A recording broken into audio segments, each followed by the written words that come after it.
Well, on this episode of Geek Out Loud, we are going to take it old school, geek style, as we get into some superhero talk. So that should be fun. It's your safe place to geek out if I can turn my mic up.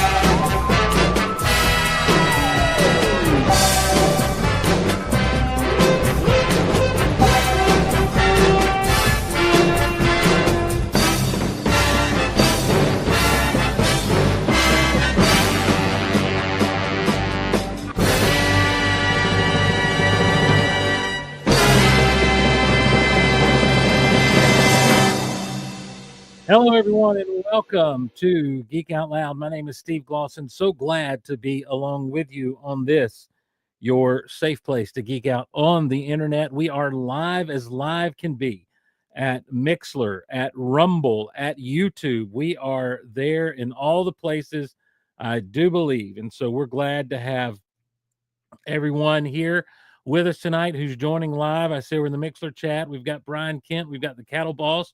We've got John Phillips. We've got folks checking in over on the YouTube, Fish Music, Commander Bly, all kinds of folks. So glad to have everyone along with us. Make sure you're commenting, liking, subscribing, all of those great things to get the listener engagement going, all the crazy listener engagement that we need to grow the channel, to grow the show, to do all these things as we honestly, as we make one more run leading into 50 to see how we do it this thing. So we're excited to have everyone here, and we're excited for almost 380 subscribers.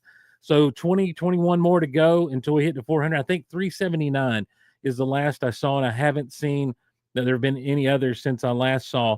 So thank you to everyone who has subscribed. 400 so about 21 more to go to 400. At 400 subscribers, we'll do a celebration show, and I'm going to just say copyrights be darned, because we will finish up the Marchish Madness-ish bracketish. And listen, I need you to understand that's going to be a headache for me to work out how to do this without getting too many dings, to work out how to do this without getting too many dings, or once we do get the dings, to convince the powers that be at these places, hey man, we're reviewing these things. We're not playing full songs. We're playing snippets. Hey everybody, how about some snippets? Remember those?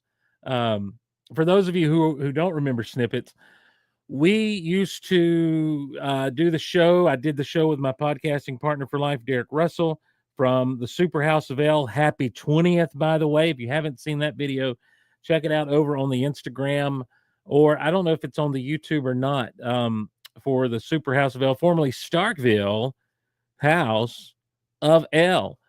And we would do the show together, and whenever we'd kind of get to like a news segment, we would just do snippets, and we'd say snippet and move forward. It became a thing. And Ben Foster, you know what I need to do right now while we're here? I need to see if I can find the old Geek Out Loud song that Ben wrote for the show. He was the first person to do an original song for Geek Out Loud, and I don't use it nearly enough. But he incorporated the whole snippet into it and everything. And he's the first and only person outside of AI to do an original Geek Out Loud theme song. So I'm going to try to talk to you and do this at the same time. Now, I was listening back, trying to find some clips of some stuff the other day, and I realized, especially when I'm trying to do two things at once, how much I and all that good stuff. And I'm going to try not to do that, and try not to throw in extra verbal pauses like and all that good stuff, because that's not cool. That's not a way to communicate to the people. If we're going to be heard, we got to be heard. So let's see here if it's around here. Nope. Man, I don't know. I'm gonna do a quick search and see if I can find it. And what's crazy is like everything's Geek Out Loud. So so obviously, if I do a search in the on the hard drive, there's going to be tons of Geek Out Loud stuff come back. Is this it? Okay, hold on. I think I found it. I think I found it. Let's see. Um, view. No, that's not, okay. Let's just. I'm going to. How do I do this? I don't know what I'm doing right now. Now I'm in uncharted territory, ladies and gentlemen. I'm in absolute uncharted territory because the thing is I can't do things on the fly when I'm doing video as easily as I could when I used to do the audio. So did I do something wrong or right? Neither. Oh man, and I don't know where this is. Drag and drop there. Okay, here we go. Let's see if this is it. I don't know. This may be like episode 1 of Geek Out Loud, but I don't think it is. So here we go. Let's try this out and see how it goes. Geek Out Loud is on, Geek Out Loud is on, Geek Out Loud is on, Geek Out Loud is on, Geek Out Loud is on, Geek Out Loud. Oh my man, Geek Out Loud is on, Geek Out Loud is on, Geek Out Loud is on, Geek Out Loud is on, Geek Out Loud is on, Geek Out Loud.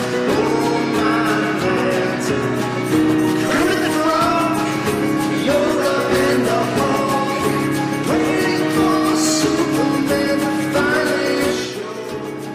So he does a little voice here, including Yoda and the Hulk and Superman and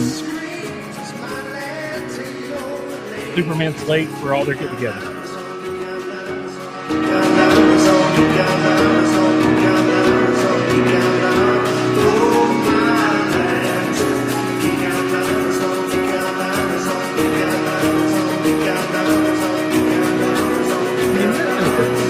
We got a tambourine one.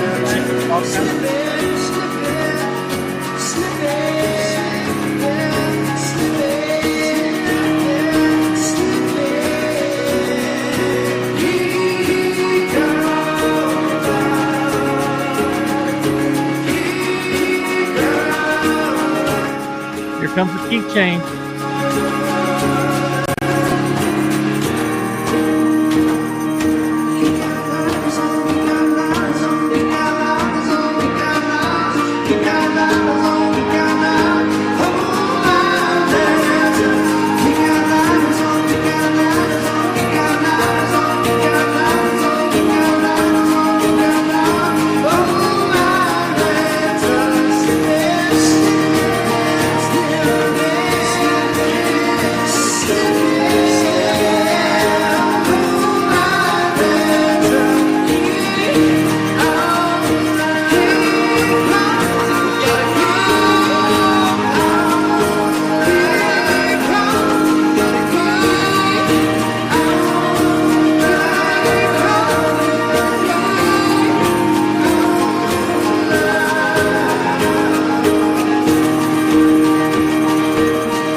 Ben Foster, I believe, is who did that. Geek Out Loud, and I dig it. Like I really dig that when he hits it's more of a modulation, I think, than a key change. But then just, I mean, what talent with the piano? He had the percussions. There was a tambourine in there. There were harmonies flying all over the place.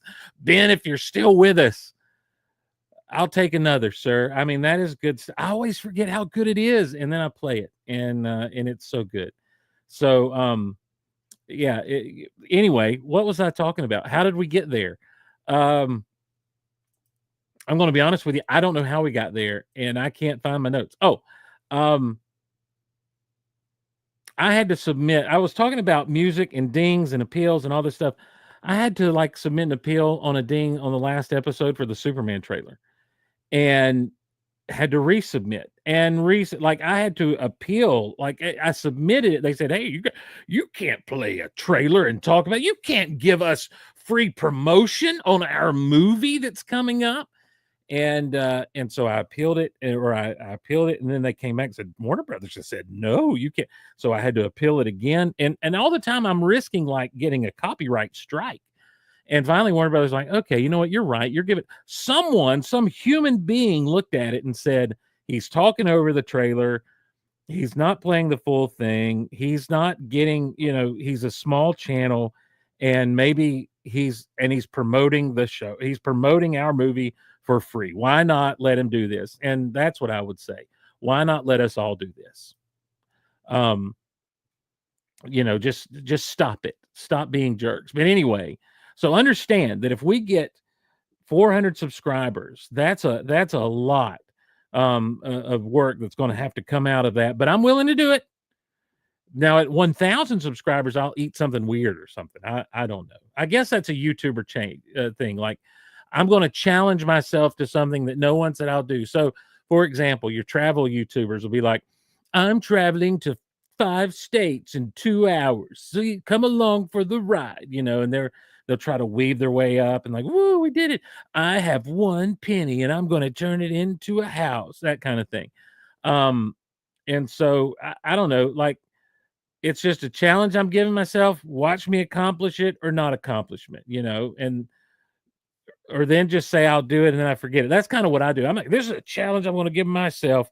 I'm going to turn this Wolverine here into I'm going to turn this Wolverine into a Hulk number 181.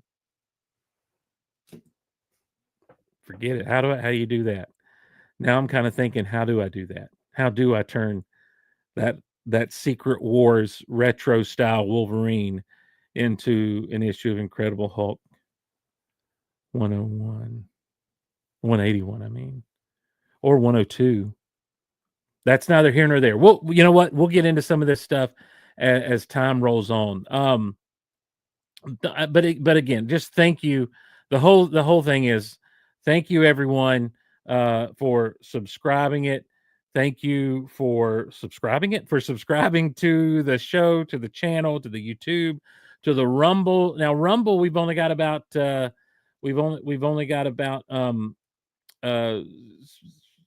16 followers over there. There we go. And we are live at Rumble, so that's good to know. But we've got 16 followers. We want to bump that up to 100. I don't know how to promote the Rumble thing more than just continue to do it and continue to have content out there. And that's kind of how I feel about the YouTube situation is just, we're just going to pump content out. We're going to keep pumping content out. Got a lot that I hope to get done by Sunday, May 25th, which is Orthodox Star Wars Day. We want to have, my hope is to have either on Sunday or very close to it, mediocre action figure photography for Star Wars Day 2025, and it's going to be The Empire Strikes Back, as told with mostly vintage action figures and play sets and vehicles. So I hope you'll be along for that ride when we get that posted. If we get that posted, got a lot to do for that, by the way. So just trying. Hey, y'all remember Kids Incorporated? Kids Incorporated was a show that came on Saturday mornings back in the day, before the as I remembered, it was before the cartoons got started. And it was a bunch of kids doing like pop music, modern pop music. And, and so it was, what are those CD things for kids these days? Or who does Kids Bop? It was Kids Bop before Kids Bop was a thing. And looks like we made it. Kids Incorporated. Yeah, I guess that's how I guess that was the theme song. I just saw Kids Incorporated as that thing I had to get through to get to cartoons. I did not care, but I remember the song Kids Incorporated, KIDS. I just remember I had to get up early on to get through that to get to cartoons. And I don't understand this. As a kid, why was I able to get up so early on Saturday mornings but could not get up early the rest of the week? Like, I hated to wake up. Absolutely. Now, John Phillips says in Jersey, it was after the Saturday cartoons. Well, you were lucky because ours was all before it. And I just remember, like, I do not want to listen to this music. I want to watch the cartoons. And what our affiliate would do is end up showing that in the mornings, of course, right out. But then somehow Spider-Man and His Amazing Friends, or the Incredible Hulk cartoon that I wanted to see so bad would get preempted practically every weekend. And of course, they only ran for like one season, both of them, and then they're canceled, and it's like, oh, I never get to see this. NBC. It was NBC. I remember distinctly NBC because I remember like the NBC logo and the Hulk standing there in the classic Hulk logo. Man. Anyway, hey everybody, glad to have you with us on the show today.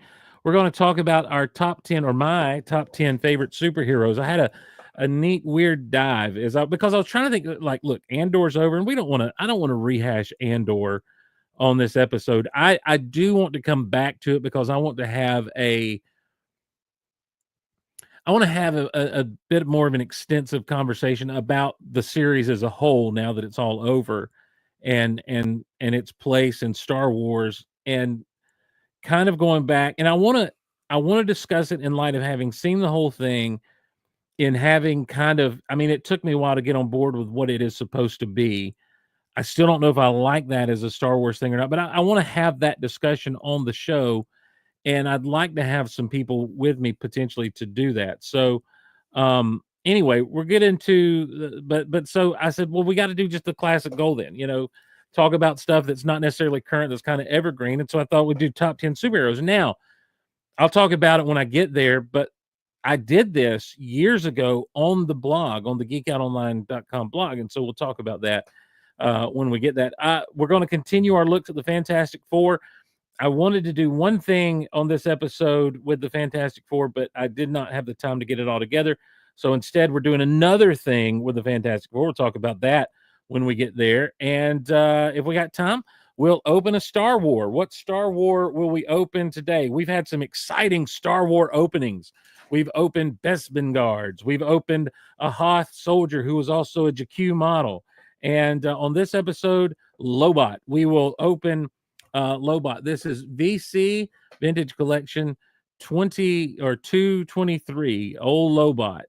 And if you've never seen the video that Stuffity did back in the day during our Rebels show, where he made it as though Lobot was listening to Staying Alive on those headphones, you've got to find it and listen to it. I'll try to put a link over on the put a link over on the Instagram or something, at Real Geek Out Loud on Instagram. Follow us over there for mostly toy pictures, and that sort of thing. So that's what's coming up on the show today. Who knows what else? Maybe a Southern Fried Film.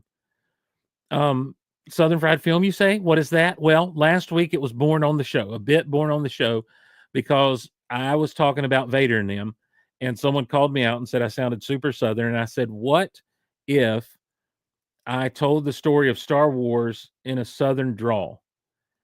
And I started it, and I did it, y'all. I did it. I told the story of Star Wars, the original Star Wars, in a Southern drawl. But what I didn't do was put on a thick Southern accent, and so I don't know. I'm going to play around with the whole concept of Southern Fried Films. I like that idea. I like that as a bit.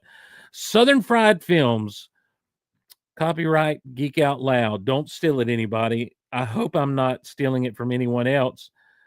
Speaking of, why don't we do one? Let's do a Southern Fried Film this week. Lord of the Rings. Well,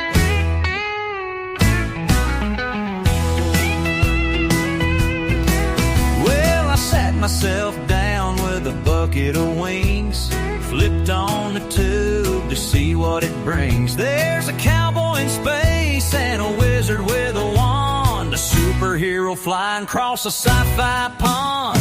Southern Fried Films, they're my kind of thrill. Dragons and lasers, they give me a chill. With a sweet tea in hand and a plate full of grins, I'm living my best life with Southern Fried Films. There's a fella with a hammer calling thunder his friend, and a critter from the stars that I'd love to defend.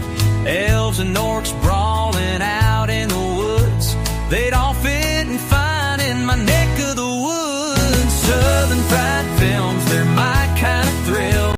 Dragons and lasers, they give me a chill. With a sweet tea in hand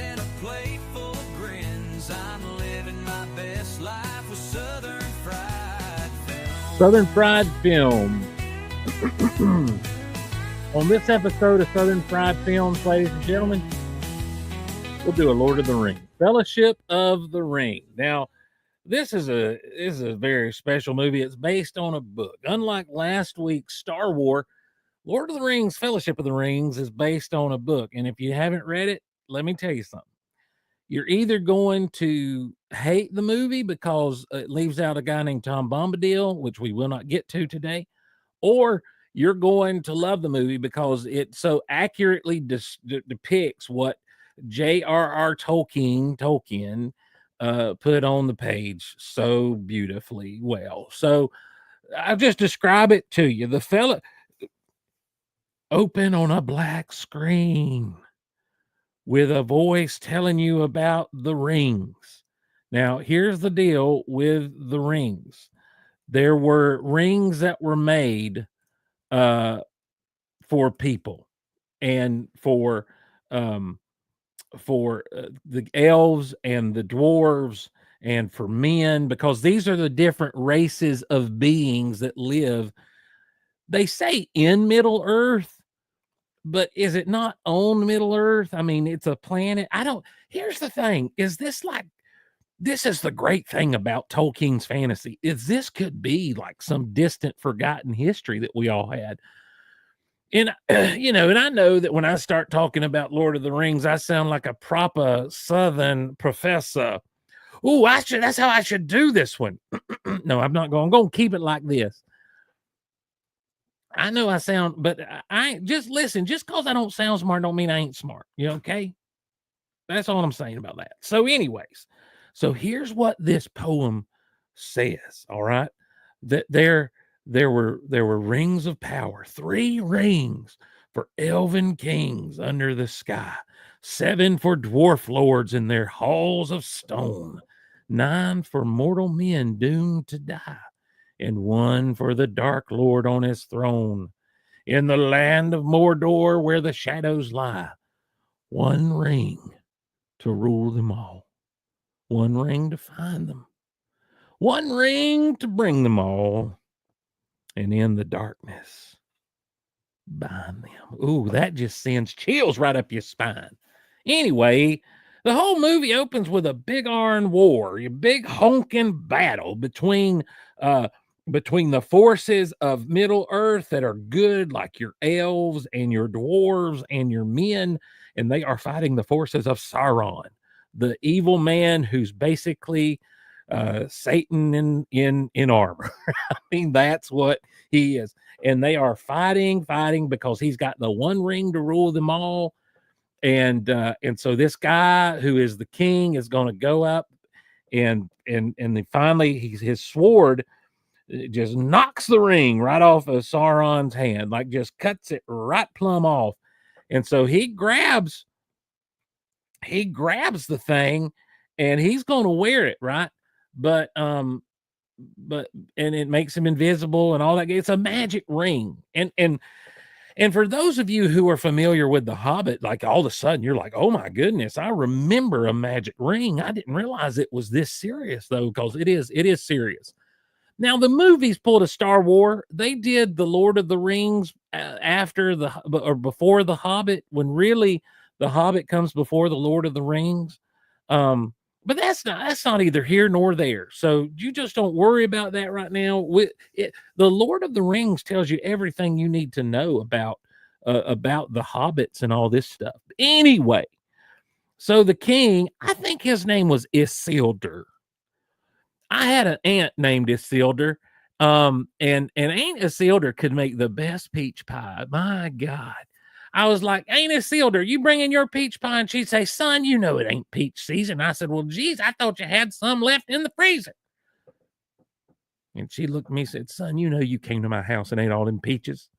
That's why you're so fat. And I said, you're right, I am. I'm like a hobbit that way. I just eat and eat and eat, and I have the hairy feet. We'll get there, though, because I'm still stuck in Isildur. Whew, this is a long movie, so I better hurry it on up. The point is, he doesn't destroy the ring, but eventually he is destroyed because he has the ring and the jealousy of the ring. The ring is lost to time until it's found by somebody named Gollum. Then we get into the movie proper, and here we are at the Shire. lovely country living is the Shire. You got the hobbits, and they are just simple folk who love life. They love garden, they love food, and they love a party. And here's old Bilbo Baggins. He's going to turn 111. He tells them it's his 111st birthday.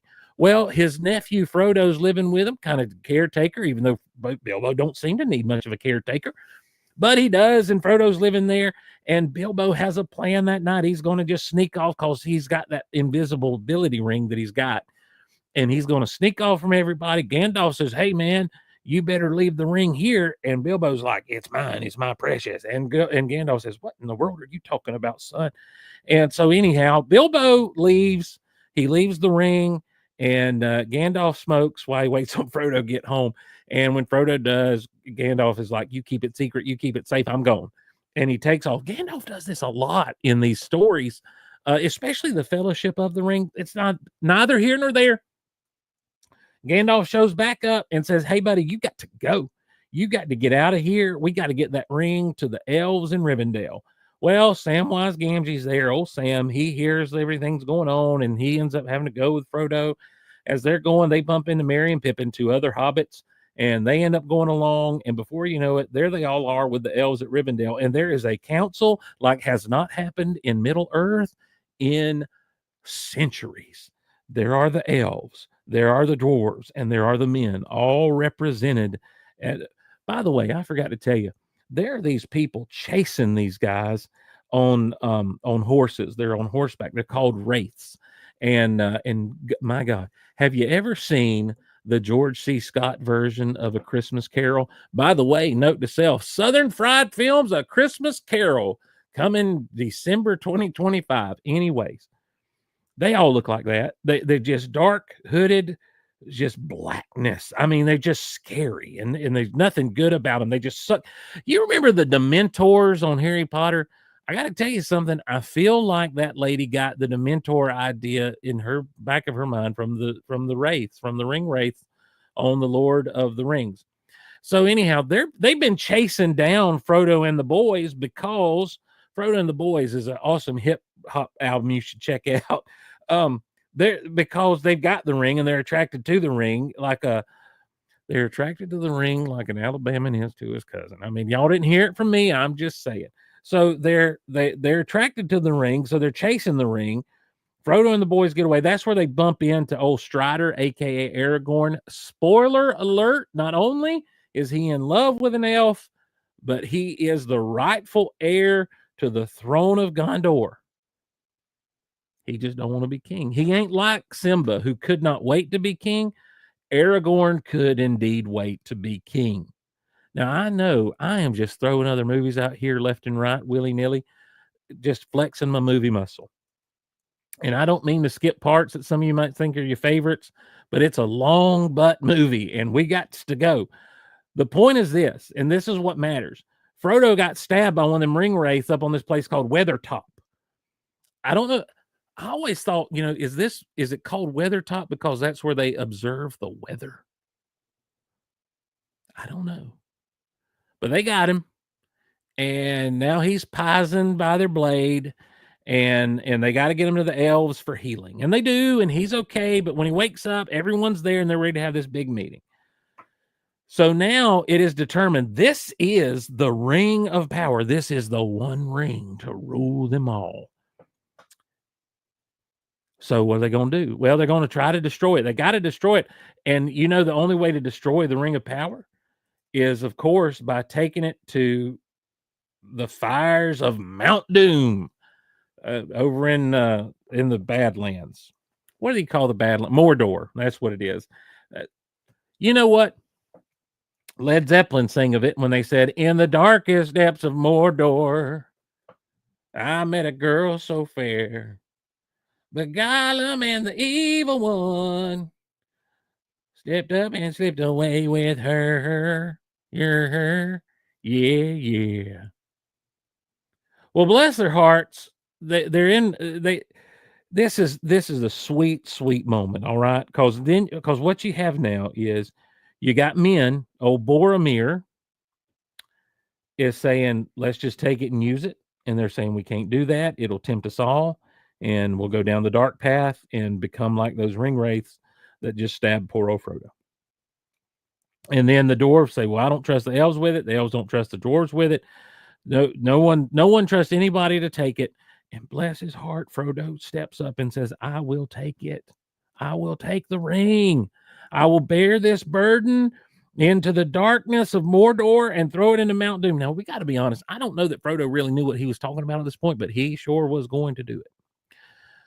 So off they go. The Fellowship of the Ring. And it's called the Fellowship of the Ring because you've got Gandalf, you've got Boromir, you've got Aragorn, you got Legolas, you got Gimli the dwarf, and you got your 4 hobbits. Their names are Frodo, of course, Sam, Pippin, and Merry.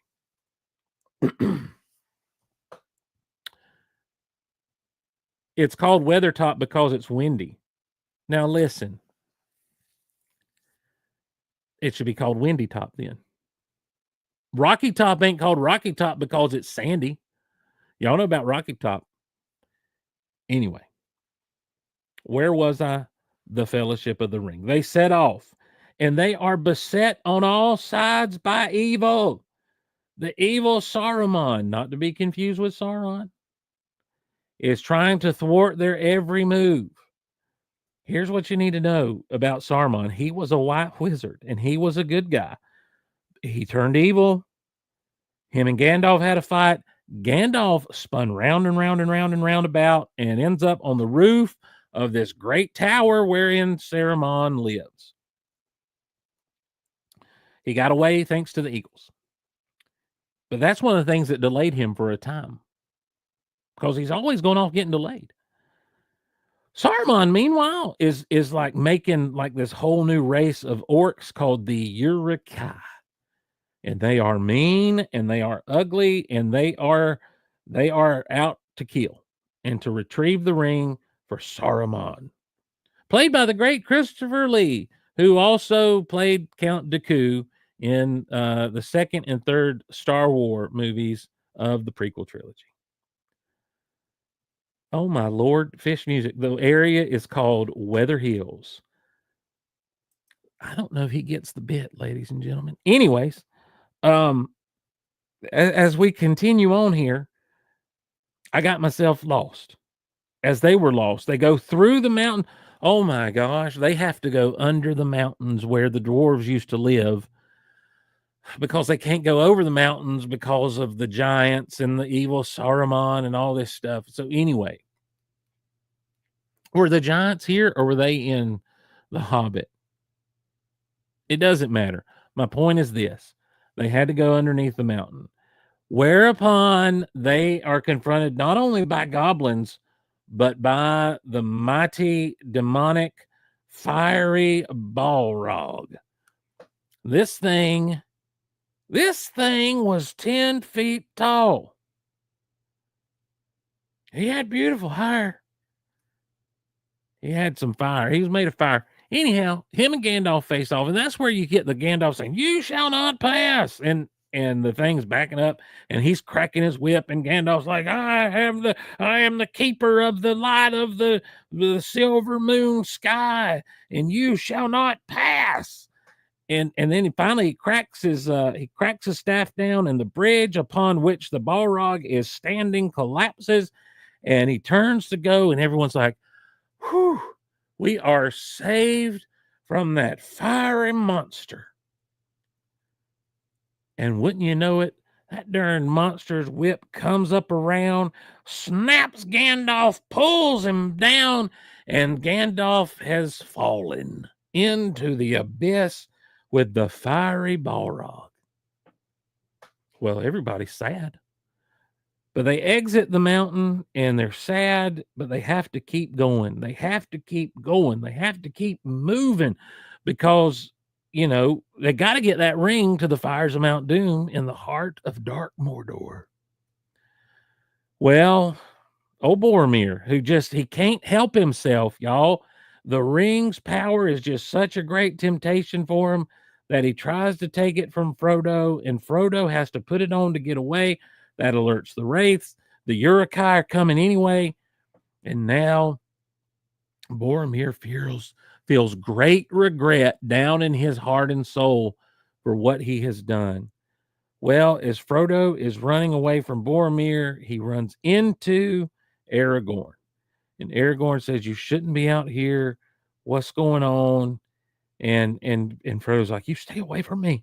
You stay away from me, Mr. Man." And now Aragorn has been nothing but a help this whole time. And he is a noble man and a good man and a warrior of all warriors. He's about to have one of the most awesome moments in the movie as he runs interference for Frodo to get away. But he looks at Frodo with tears almost in his eyes as he realizes, Frodo, the fellowship is now breaking, and Frodo must go his own way, like that song by Fleetwood Mac that I cannot play.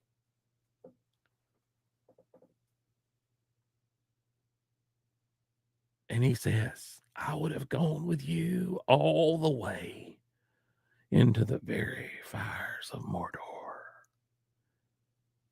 And he closes Frodo's ring over he closes his hand rather over the ring.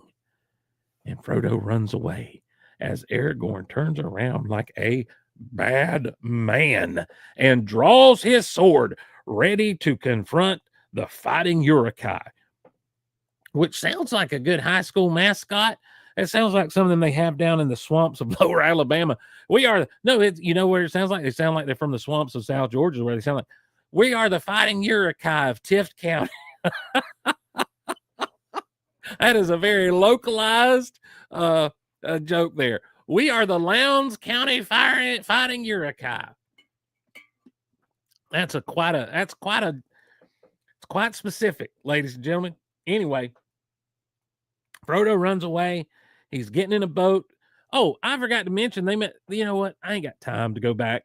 They met some other elves. They got these cloaks and some great gifts from them, and they all come into play later on. Doesn't matter. What matters is Frodo runs. He gets in the boat, and he's going to go to the other side by himself. And you'll just have to excuse me if I get a little choked up here talking about it, because it means a lot to me.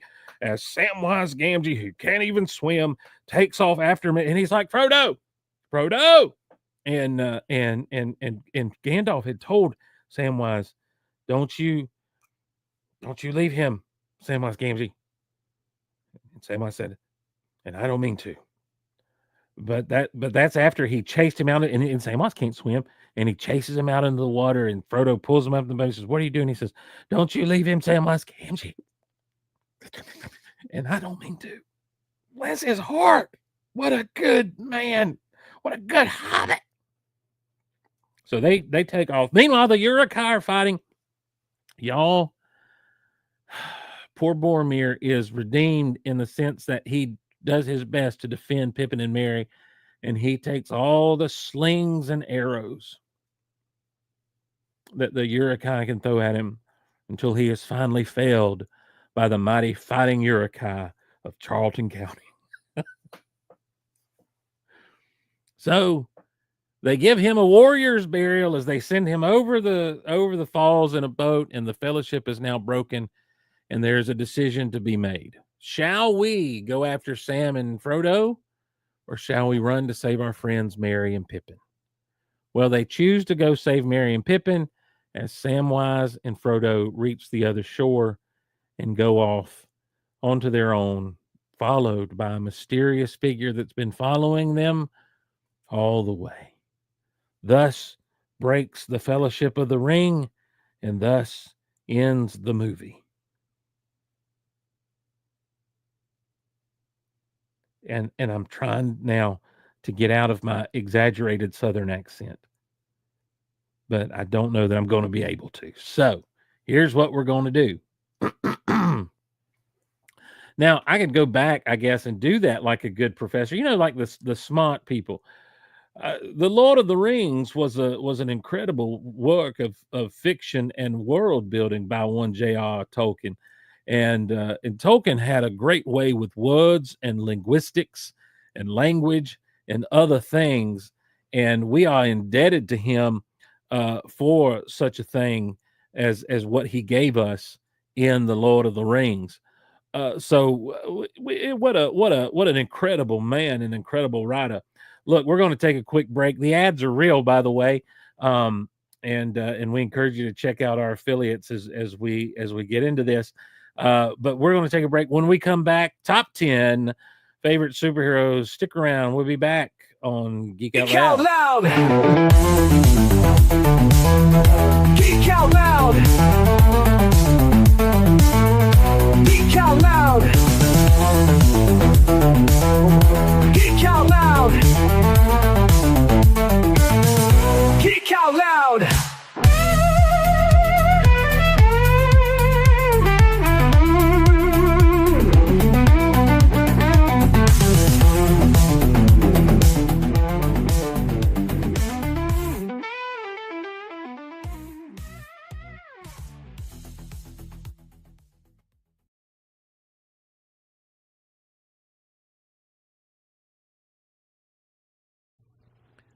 We're excited to welcome a new sponsor of the mix today, Stand Shoes. Stand Plus shoes are designed for anyone on their feet all day or recovering after a workout, offering slip-resistant soles, fluid-resistant shoes, and cloud-like comfort. Backed by innovation and lab-tested comfort that keep you standing tall. Enjoy an exclusive discount with my promo code GEEKOUT at standoutshoes.com. Now, GQ calls Standout Shoes the all-day recovery shoes for your feet. Great for people who are on their feet all day long or who just need comfort after a long walk or run. As we said, liquid resistant, slip resistant, and comfortable. They're backed by over 1,200 customer reviews and their comfort guarantee. Try Stand shoes for 30 days, and if you're not completely satisfied with them, send them back or exchange them free of charge. Try Stand shoes today and get a 15% discount using my exclusive promo code GEEKOUT, all one word. That's standshoes.com, promo code GEEKOUT. We're excited to welcome a new sponsor of the mix today, Stand Shoes. Stand Plus shoes are designed for anyone on their feet all day or recovering after a workout, offering slip-resistant soles, fluid-resistant shoes, and cloud-like comfort. I love breakfast food. Of all the breakfast foods, I especially love pancakes. Pancakes are not only good to eat, but I associate so many great memories with pancakes. Snow days, Saturday mornings watching cartoons, Christmas morning, or just some random day of happiness because Mom decided to make pancakes. That enjoyment is carried over into adulthood, and because I'm grown up, I can eat pancakes for any meal I choose. That's why I'm excited about a new affiliate, Long Table, at longtablepancakes.com. Long Table is your place to go for heirloom grain pancake and waffle mixes. Long Table pancakes have been featured on Shark Tank and made a huge impact. Now you can try their popcorn pancake mix, the blue corn pancake mix, or their gluten-free pancake mix. Let me say that again, gluten-free pancake mix. I knew I could do it in one take. I'm one take Glosson. Anyway, get a special discount of 20% off of any item using my code GEEKOUT. The folks at Long Table are serious about sustainable agriculture while delivering a pancake and waffle mix packed with flavor and protein. So head over to longtablepancakes.com today and try one of their mixes or grab the variety pack, and don't forget to use the promo code GEEKOUT for 20% off any item. Man, I love pancakes. I love breakfast food. Of all the breakfast foods, I especially love pancakes. If you enjoy the fun of Geek Out Loud and you're in a position to support the show, check out our Patreon at patreon.com/geekoutloud. Patreon supporters get exclusive shows, including lost episodes of The Big Honkin' Show, if we find them, The Movie Show with Steve and Dave, Hulk Out Loud with Shaz Bazaar, Petra Means Rock Out Loud, The Forceology Course with Professors Glosson and Shaz, The Hot Tub Geek Machine, and now ad-free episodes of Geek Out Loud. Also, enjoy exclusive access to the Geek Out Loud Discord, which is a thing I forgot, and it's a thing, so I haven't checked it out in weeks, probably months. But you can get access if you enjoy laughing and good discussions about all the things we enjoy. Then the Geek Out Loud Patreon experience is for you. Thanks to all of you who have supported in the past, are supporting now, or even if you're just thinking about it. It means the world to me, and I look forward to seeing you there. Here's a clip from a recent episode, well, not so recent, over on Patreon. Listen, he's kicked out. He's waking up. Uh-oh. He's waking up. Oh, that's a nice shot of the mountain there. Yeah. I believe that's a fake mountain. Yes, I'm sure. There's Godzilla. Look and this below. is the stuff. This is the stuff they used early in the movie when we Here were we worried go. about that guy jumping over the rail. Yes, here we go. Listen, we're about to see an awesome move by King Kong here. I just want you to know, because this is it now. This is the fight. This is what we've been waiting for. Godzilla's not running away. I mean, King Kong's not running away this time. He's ready. They got to let that monkey go. Drop the monkey. There we go. Monkey. Now watch. Here we go. He's coming down. Oh my gosh!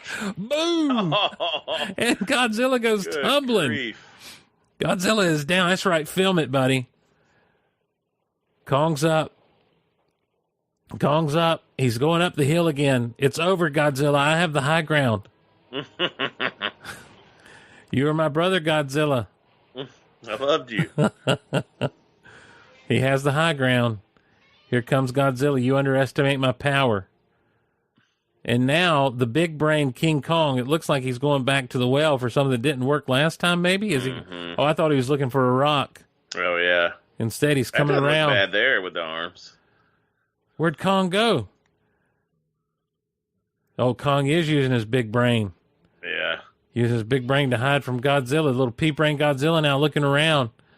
Godzilla's confused as to what's going on. Marco. Polo. Congo. Yeah. Kong now. Watching that tail. He's got him by the tail. I've got dirty a move. lizard by the tail. Yeah, and Kong continuing to go back to the tail. Godzilla trying to get away from him, Dave, trying to take a powder. Godzilla doesn't want any of Kong this time. You don't want any part of that. Kong's figured out if you don't get in front of him, he can't use that breath on you. The tail's too much. The tail's too much for Kong. The arm flapping, that can only signal one thing. Oh, right in the face with a rock. Ow! He's going to do it again, but not this time. Oh man. Godzilla. Oh, Kong unfazed. Now it's on. Atomic breath. But Godzilla, King Kong has seen that before, Dave. He hates the smell of burnt hair. Ah. Here we go. Collar elbow tie up. Yeah. And It's like Kong going for a choke there. Can't quite get it. Godzilla trying to get the underhand, trying to get the control. Well, maybe that was funny and possibly informative or thought-provoking. Maybe. Check out patreon.com/geekoutloud to support the show.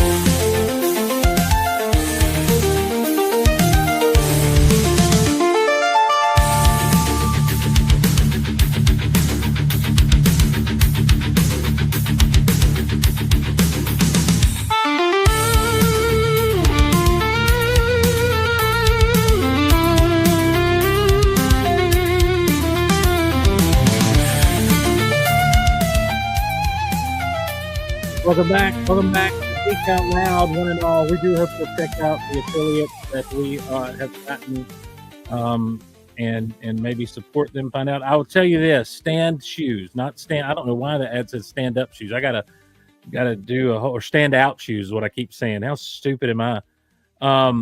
I actually went ahead and purchased a pair of stand shoes because I didn't want to talk about anything, especially something like that, a product like that, without knowing exactly how it was. And I purchased a pair. I didn't like I'm not the type of affiliate where like, we'll send you free stuff. None of these affiliates are that. So if you hear me talk about them, it's because I've actually purchased the product and have tried it. Did I use the Geek Out promo code? Yes. Did I save 20% off that? Yes, I did. But I will say this, everything they say is true. They're comfortable shoes. And I would, if I were you, I would check them out. They're worth your time. And now I've only had them a day at this point. But I'll just tell you, what I have enjoyed, I have enjoyed having them. I did enjoy wearing them. And so I hope that, that you'll check them out and check out our other sponsors as well. And let me know what you think. We have a couple of other affiliates coming up that we'll talk about in a moment as we get to this. Years ago, in fact, 2008 years ago, not 2008 years ago, but the year was 2008, ladies and gentlemen. So 17 years ago, I set out, I had the blog geekoutonline.com. Geekoutonline.com was the blog, and it was initially the home of Geek Out Loud, but then there was something y'all don't know. The way it is now, all you podcasters, is I don't care if you're a celebrity podcaster, I don't care if you're just getting started up, I don't care if you are a YouTube influencer, I don't care what you are, you don't realize how easy you've got it. I had a blog that was also going to host the podcast, and I set up the feed poorly. So because I was blogging and podcasting from the same RSS feed on the website geekoutonline.com, the podcast feed would not have everything in there that as far as the episodes go. Like it had like 4 episodes show when there were like 10 available. So come to find out, I needed a whole other RSS feed, which got to geekoutpodcast.com, which now houses the RSS feed for Geek Out Loud. And I would keep geekoutonline.com as a blog. And that's why Geek Out Loud was the official podcast of geekoutonline.com, because back in the early 2000s, back in the aughts, ladies and gentlemen, if you had a podcast and a blog together, that was kind of the way to go. And that was the trend of a lot of sites and everything. This was before social media was huge. This was before Facebook was available to non-college students. This was in the waning days of MySpace. This was just at the cusp, at the dawn breaking of Twitter, which is now X. So a blog was the way to go, and there were different formats and everything. And so I bought the URLs, and Geek Out Loud was already taken, not being used, by the way, still to this day, not used. It's just now expensive. And so I bought the URLs, and I was doing everything. In the great crash of 2017, I guess it was, or 2018, 2019, whenever it happened, whenever stinking GoDaddy said, we're changing servers and we're going to lose everything you ever had on this server. Those blogs were, I thought, lost to time. And I could not remember what my top 10 superheroes were back in those days. I know the top 1 and 2 have always switched spots back and forth.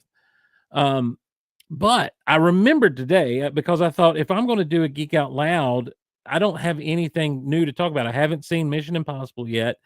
We've talked about Thunderbolts. I guess we could go back and recap Thunderbolts and do a spoiler review of that, but I think I kind of want to wait off. I still want to hold off a little bit longer on that because it's still too close to the release.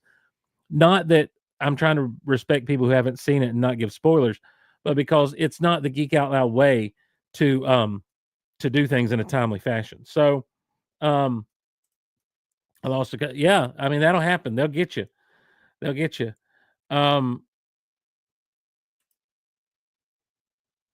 I have domains I hadn't done anything with them. Well, yeah, and I've got domains I hadn't done anything with either that I'm probably just going to let lapse just to save the money. Do not get your RSS feed messed up with Apple. You'll never. That's absolutely true, Jeff Lane. And FeedBurner was the thing back then. FeedBurner, like Google buys FeedBurner, and because podcast didn't have Joe Rogan and Kevin Smith and Adam Carolla, who was the big dog to come on the scene. Remember him? Because they didn't have all these celebrity podcasts yet. Google was like, we don't really need FeedBurner, so they stopped updating it. They stopped making it worthwhile, and now it's just junk. And unfortunately, all my feeds were with FeedBurner. Now, I will say this. Let me go ahead and I'll put this out there, and I will try to get an affiliate link put in the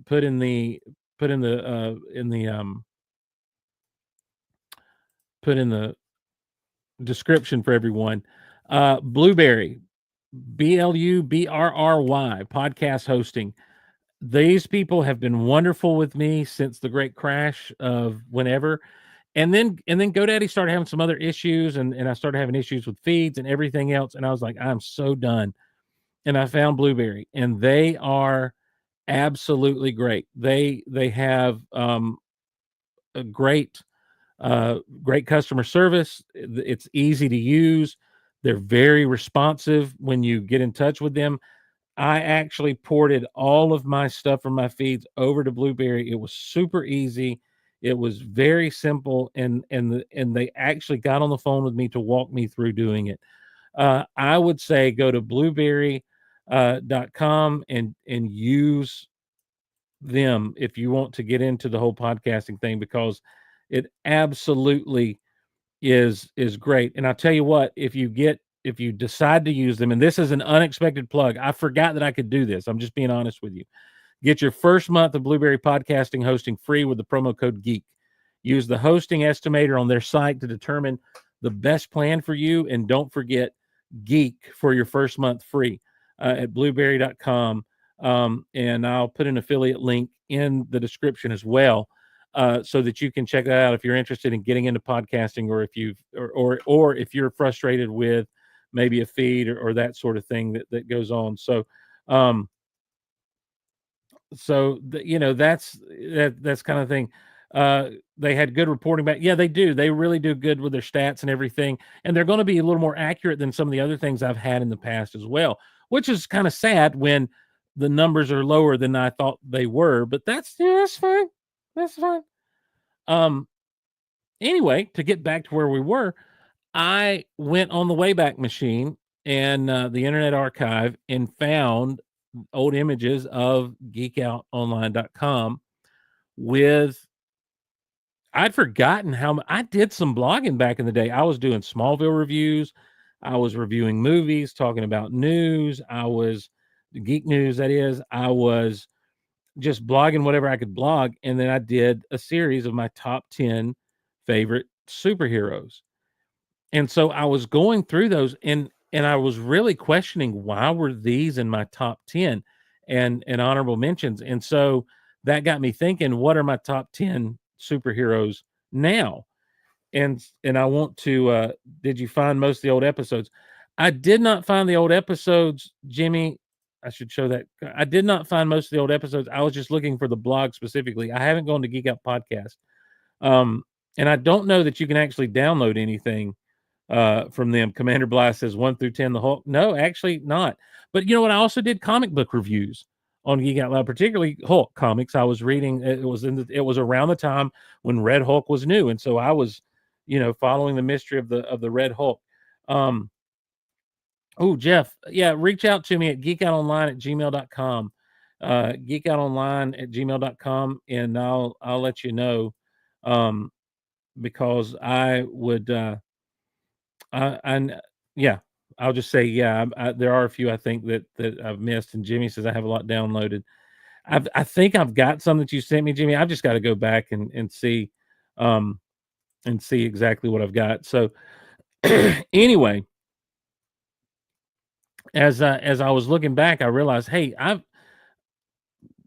this is some good stuff. So here are my current top 10 favorite superheroes. And I'm not even sure that I agree with this list, but I don't like when people like do their top 10 list and then they get into their honorable mentions like right before number one. Honorable mentions, let's go ahead and put the honorable mentions at the top before we start the countdown. And here they are, ladies and gentlemen.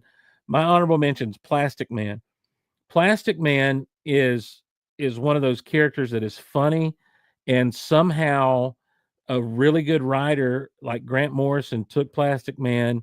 I want to say Grant Morrison was the first that I was aware of that did it, and made him like almost tragic. There was a arc in Justice League and JLA back in the 90s called the Obsidian Age. And I don't think it was by Joe Kelly. That wasn't even by wow, I didn't realize that was that far into the run. I thought that Obsidian Age was earlier in the run than this, but so no, Joe Kelly was writing by this time. Anyway, in it, the Justice League are transported back in time to when Atlantis was still above the water, and Plastic Man gets stranded. He gets quote unquote destroyed and basically stranded into time. and he survives in pieces that Batman in the present, now when they've come back to the present, Batman goes out and searches him out in the ocean and finds him and puts him back together. He basically, you find out he's immortal, and so that changes his whole mindset. But Plastic Man is one of these guys. He's always funny. He's always cracking jokes. He's a little bit edgy, but I like the stretchy powers. I'm kind of a sucker for that.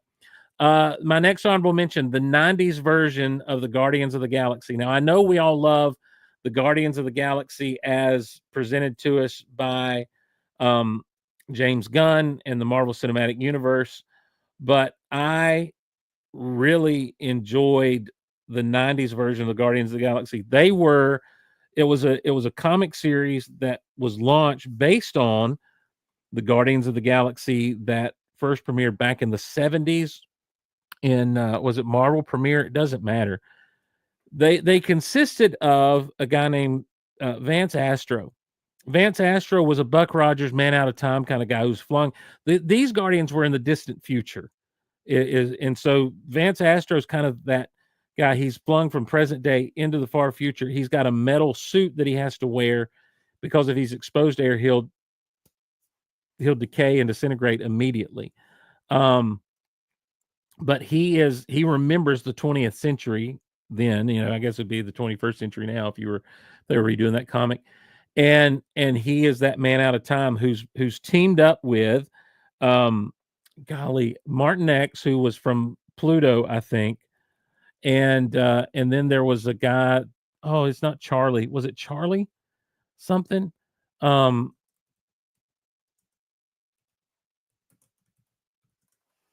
was his name? Okay, see, we're getting, my goodness. Okay, I'm going to Wikipedia here to remember.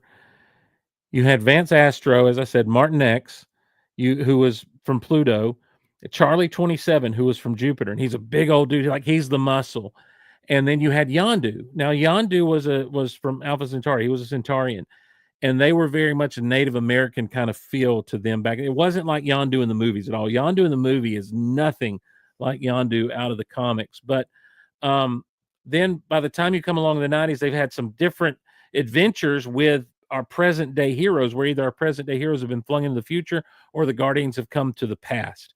And you end up having Starhawk, Stakar, who's nothing like what he was in the Guardians of the Galaxy movie, because he's nothing like Sylvester Stallone.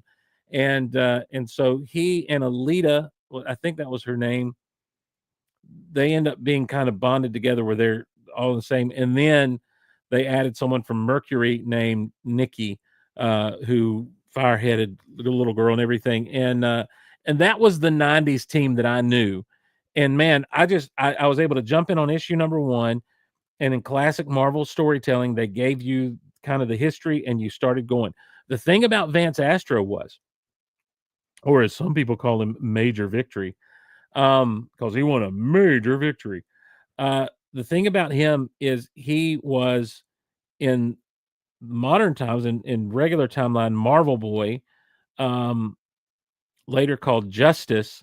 He was a member of the New Warriors. And so you had the New Warriors and the Guardians kind of launch at the same time. And so you had this kid who really he was a mutant. He wanted to be an Avenger.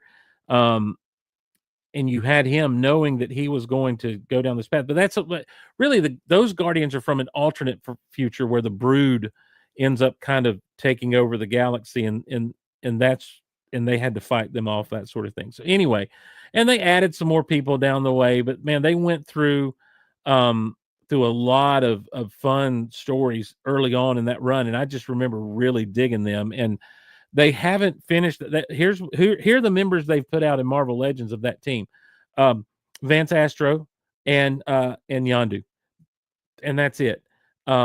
And I'm calling upon the powers that be. Let's go ahead. Let's get a Martin X. Let's get a Charlie 27. Let's get a Starhawk, and let's get a Nikki, and let's round out that 90s team. That's what I'm all for. So they're in my honorable mentions. And then also in the honorable mentions, Quasar. Quasar is another one who he got his own series in the 90s, and I was there from issue number 1. He was called the Cosmic Avenger. Quasar inherited the quantum bands. The quantum bands were these bejeweled big armlets. You can't even call them bracelets. And and they worked in a lot of ways like the Green Lantern's power ring. He could make anything out of energy that he wanted to, but he also had an aura around him where he could travel through space and that sort of thing. They issue 1 is great because it kind of gives you his whole backstory at Shield and Project Pegasus and everything, and how he comes into contact with us, and how they're related to another villain who was called Marvel Boy back in the day, who fought the Fantastic Four, and how they were these quantum bands were supposed to go to the original Captain Marvel, and they didn't, and still he was one of the greatest heroes ever, and so anyhow, Quasar gets him, and Wendell Vaughn is his name. And he continues on as Marvel Man, but then there was an issue with Hulk where he's like, no, call me Quasar. And he worked with Project Pegasus for a while. Great stuff in Marvel 2-in-1, starring The Thing. Great stuff with the Avengers down in the 90s, as well as his own book. Was it was fun. It was cosmic. It was really out there. And it was some of my first big introductions to some of these cosmic characters in the Marvel Universe. But I always had a soft spot for Quasar.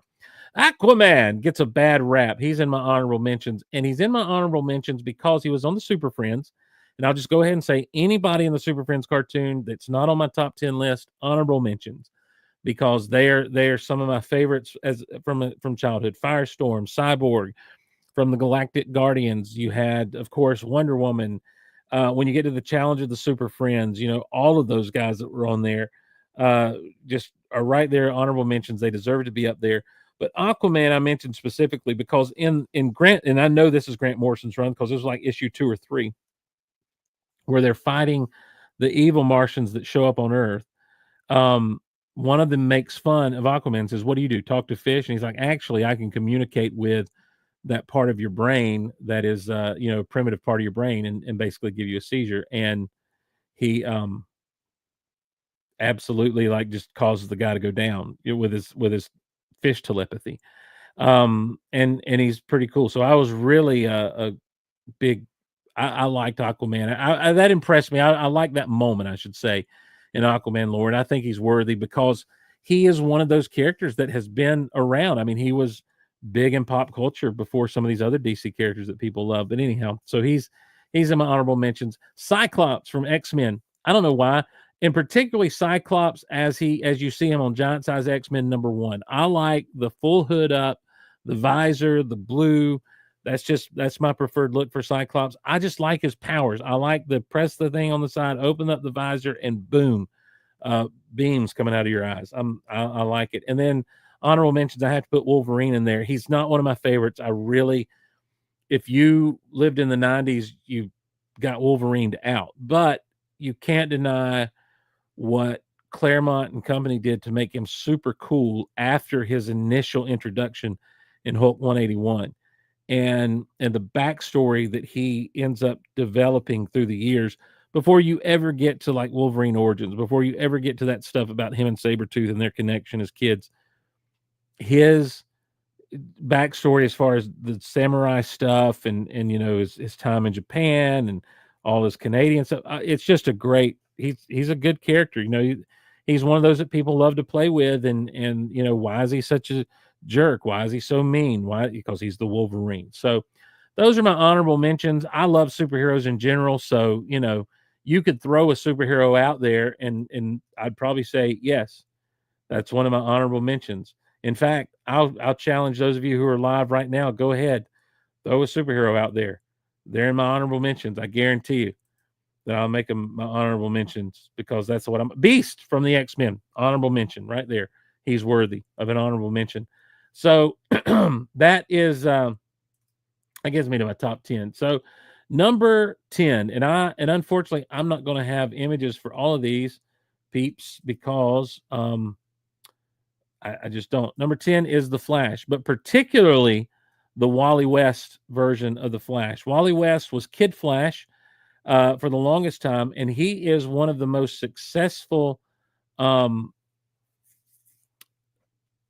second generation characters to ever take on the mantle of the of the forebearer, if you will. I liked him. He was my first real introduction into reading that character. I knew of the Flash, of course, because of Super Friends, the old cartoons, and because of the show that came on in the late '80s, early '90s. Um, and I love the idea of you can eat any. Okay, let's just be honest right now. I love the idea of eat as much as you want, and it all just gets burned off because you're so fast, your metabolism stays that high. I admit it. I want to be the Flash so I can just eat whatever I want and be cool. That's all I want. That's all. That's the only reason. And there was a time in my life where I was always running real late, and I just knew if I were the Flash, I could get anywhere I needed to on time. There it is. So the Flash, Wally West was the version that I first started really reading in comics because I got into DC Comics with Grant Morrison's JLA run from issue number 1, and that version of Wally West. This was after Crisis on Infinite Earths. And he had grown into the role of the Flash. He had really taken on that mantle and taken it seriously. And he becomes like he becomes the guy who helps Kyle Rayner, who was the Green Lantern at the time, who was still very iffy about his role as Green Lantern. He kind of, they bond, and he kind of helps him say, listen, you're with the big dogs now and you belong here. But I liked this. He had a great personality. He was quippy. He was fun. And, Wally West Flash. I'm a fan. Not Wally West Kid Flash necessarily, but Wally West Flash. That gets us then to number 9 is Hal Jordan and Kyle Rayner, the Green Lantern. Now I know there are tons of Green Lanterns. I know you got your Guy Gardners. I know you got your I know you got your John Stewart's, and John Stewart's great. I think that the Justice League cartoon really put him on the map. Kyle Rayner and Hal Jordan is my first Green Lantern because of the Super Friends. Again, Super Friends. But I will say that Kyle Rayner is the one that I began to read the most in the comics. He was struggling when you first meet him. When I first met him, I should say, Kyle Rayner was struggling with should he have the mantle of the Green Lantern. He was living in the shadow of Hal Jordan, the greatest Green Lantern. Hal Jordan had a tragic end, but Kyle Rayner but he was more creative. He was an artist. There was just a neat spin that he had on being the Green Lantern. And so his constructs were always a little more creative, a little more involved. It wasn't just let me swing a baseball bat. There was always some kind of flair to it, which was fun. Hal Jordan is just Hal Jordan. He is the Green Lantern. He is the greatest Green Lantern. And I was all into Rebirth, and I was glad to see Hal Jordan back and everything. And so that's where I am on that. Who's next here? Yes, this is the one. Here's your controversy, ladies and gentlemen. If you showed up for controversy, you're going to get it, because here is the controversial number 8. Number 8. And that, ladies and gentlemen, would be the Batman. And not Christian Bale, not even Michael Keaton, but I mean Batman that looks like this: blue cape and cowl, blue gloves, blue briefs, gray everything else, and that yellow thing. That's the look that I want from Batman, and the characterization I want from Batman is the pre-Dark Knight Returns kind of characterization. Batman is smart, Batman is tough, Batman is gritty. That's all fine and good. But I just think I like a Batman that's got at least a little bit of humor to him. I like Batman that I like Batman. I don't think he's the greatest superhero ever. As you can see, he's number 8 on my list. I just think, and I think that people have, it's weird the way that culture, it's not weird, but it's interesting the way culture just really gravitated toward Batman. And the more that people say, I like a grim and gritty superhero, man, the darker Batman gets, it's crazy. So, Batman, number 8 or number 8, which I know is that's basically the animated series Batman. I do like the animated series Batman a lot. And I keep forgetting I can actually show this. So yeah, I'm coloring books. I always made him that color scheme. Absolutely, in coloring books, I always made him that color scheme. That is, look, that's the Batman again. Batman of the Super Friends. Batman of the '66 Batman. Really, Batman is some of the biggest arcs in the comics. It's just it's a great thing. Now, okay, you could argue he's not a superhero, but you know what? He is. He is. And so I don't know. People are like, well, Batman has no powers. Well, A, he's a billionaire, and B, he's pushed himself to the limits of human ability and beyond. So, the world's greatest detective. John Phillips over at Mixler says the Neil Adams Batman. Absolutely, absolutely. So that's my number 8. Now, number 7 is a bit of a cheat. Number 7 is a bit of a cheat, as I am naming 3 in number 7, and that is 3 members of the Fantastic Four: Reed Richards, Sue Richards, and Johnny Storm. Mr. Fantastic, the Invisible Woman, and the Human Torch. I am cheating by having those 3 because they are indeed part of my favorite superhero team, but they're not favorite superheroes individually. The thing I'm leaving out to the side, he'll come. Spoiler alert, he'll come later. But man, that team is so very special to me in comics and as superheroes. The powers all. It's really an interesting kind of concept because you almost feel like they kind of set the tone for what most teams would be after them. I know you had the Justice League before Fantastic Four. I get it. But what they set the tone for down the road when anyone would start to put together a team, like when you talk about, oh, here's our great, who would be your best Superman, or who would be your best superhero team up, that sort of thing. Who would you put in there? And you start to kind of talk about it.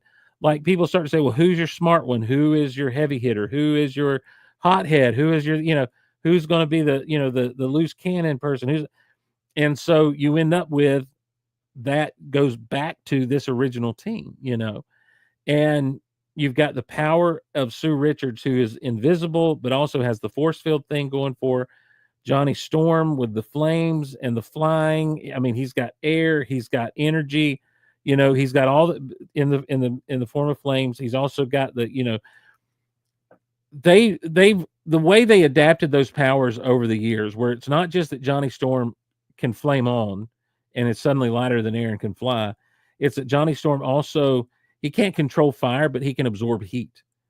And so, he ends up being someone who has a little bit of extra oomph to his power. In the same way that Sue Richards started out just going invisible, but now, then she got her force fields and everything and learned to use those in a lot of ways. And in recent issues, they've done some big things, big time things with her powers and Johnny's powers as well. So, but then you got Reed Richards, man. And look, it seems funny. I go back to the Plastic Man thing.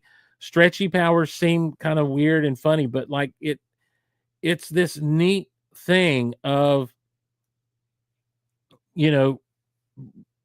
he can conform to any shape. I've seen issues where he's stuck in something, but he knows he's getting air. So what does he do?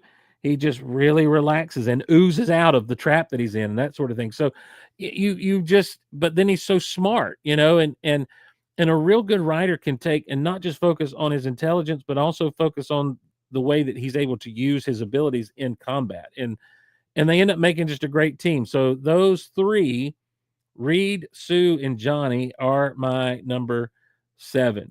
Number 6, ladies and gentlemen, digs into just love that I've had for some of these characters for years and years and years. And I don't know that I've got an asset to pull up for this one. So let me see if I can maybe share the screen or something here. But my number 7 is the Mighty Thor.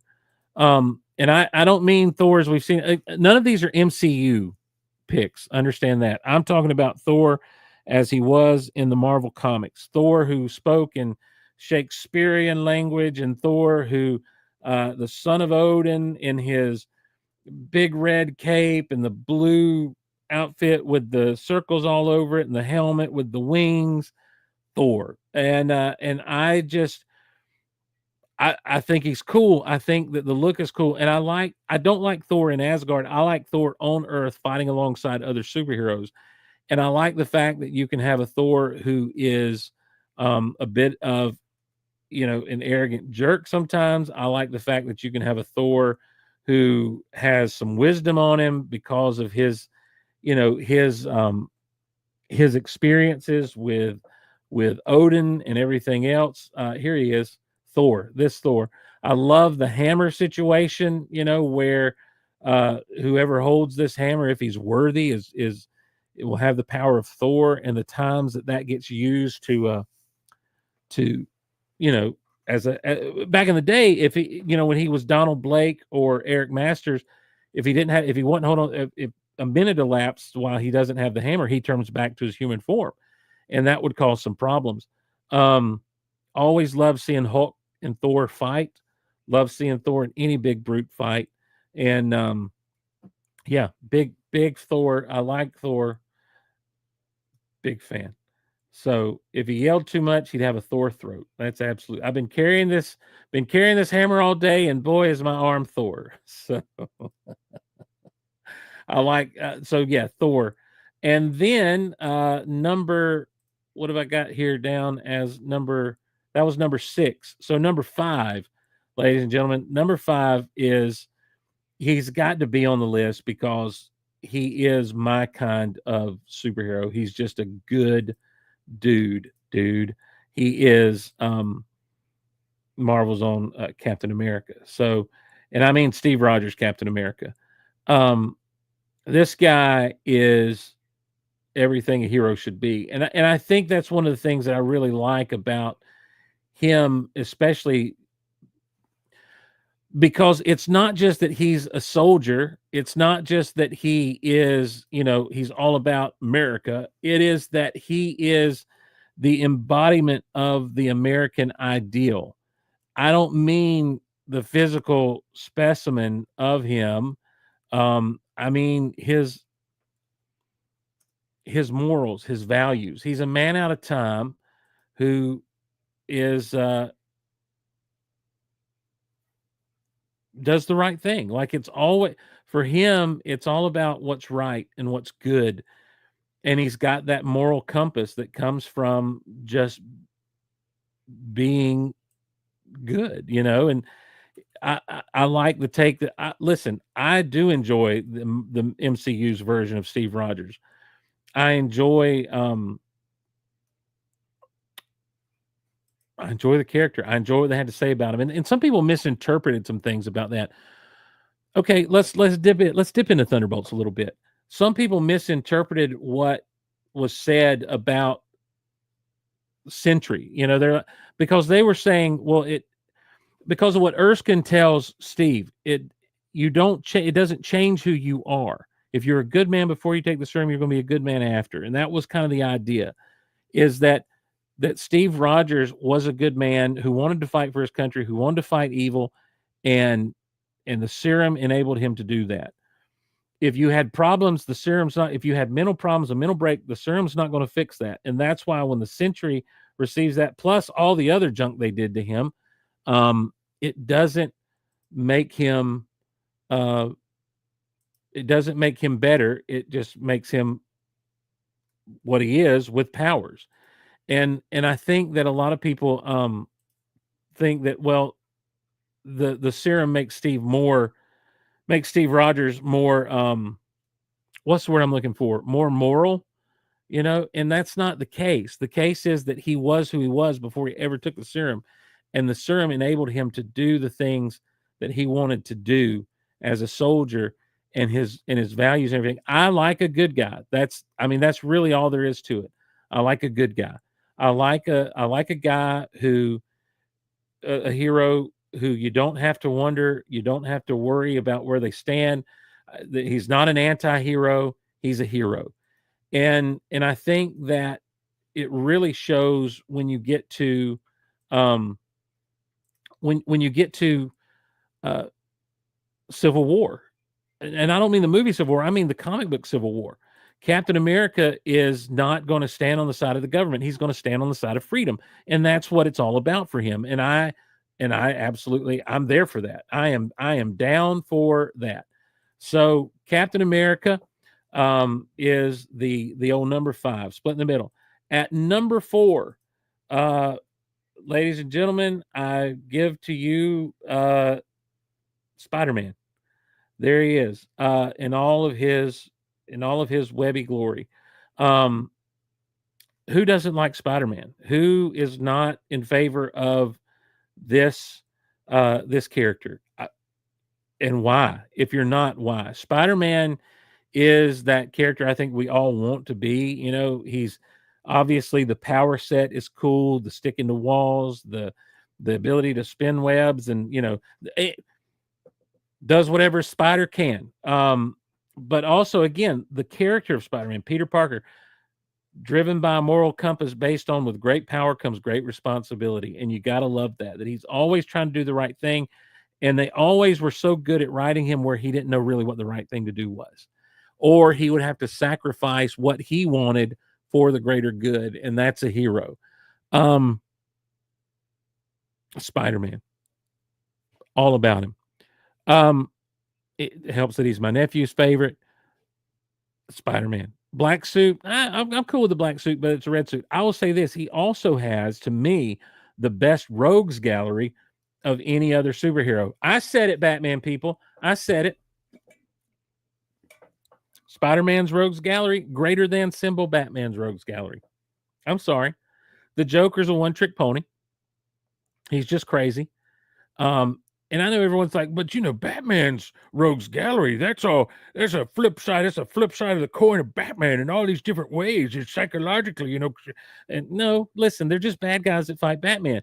Spider-Man's rogues gallery, I think, is better. I think you start with, I still get any superhero blankets that I can get. Absolutely.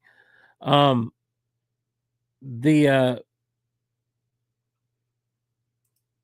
got derailed by the chat.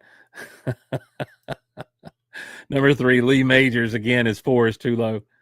Yeah, it's not Lee Majors. And if it was Lee Majors, it'd be Lee Majors and Steve Austin, the $6 Million Man.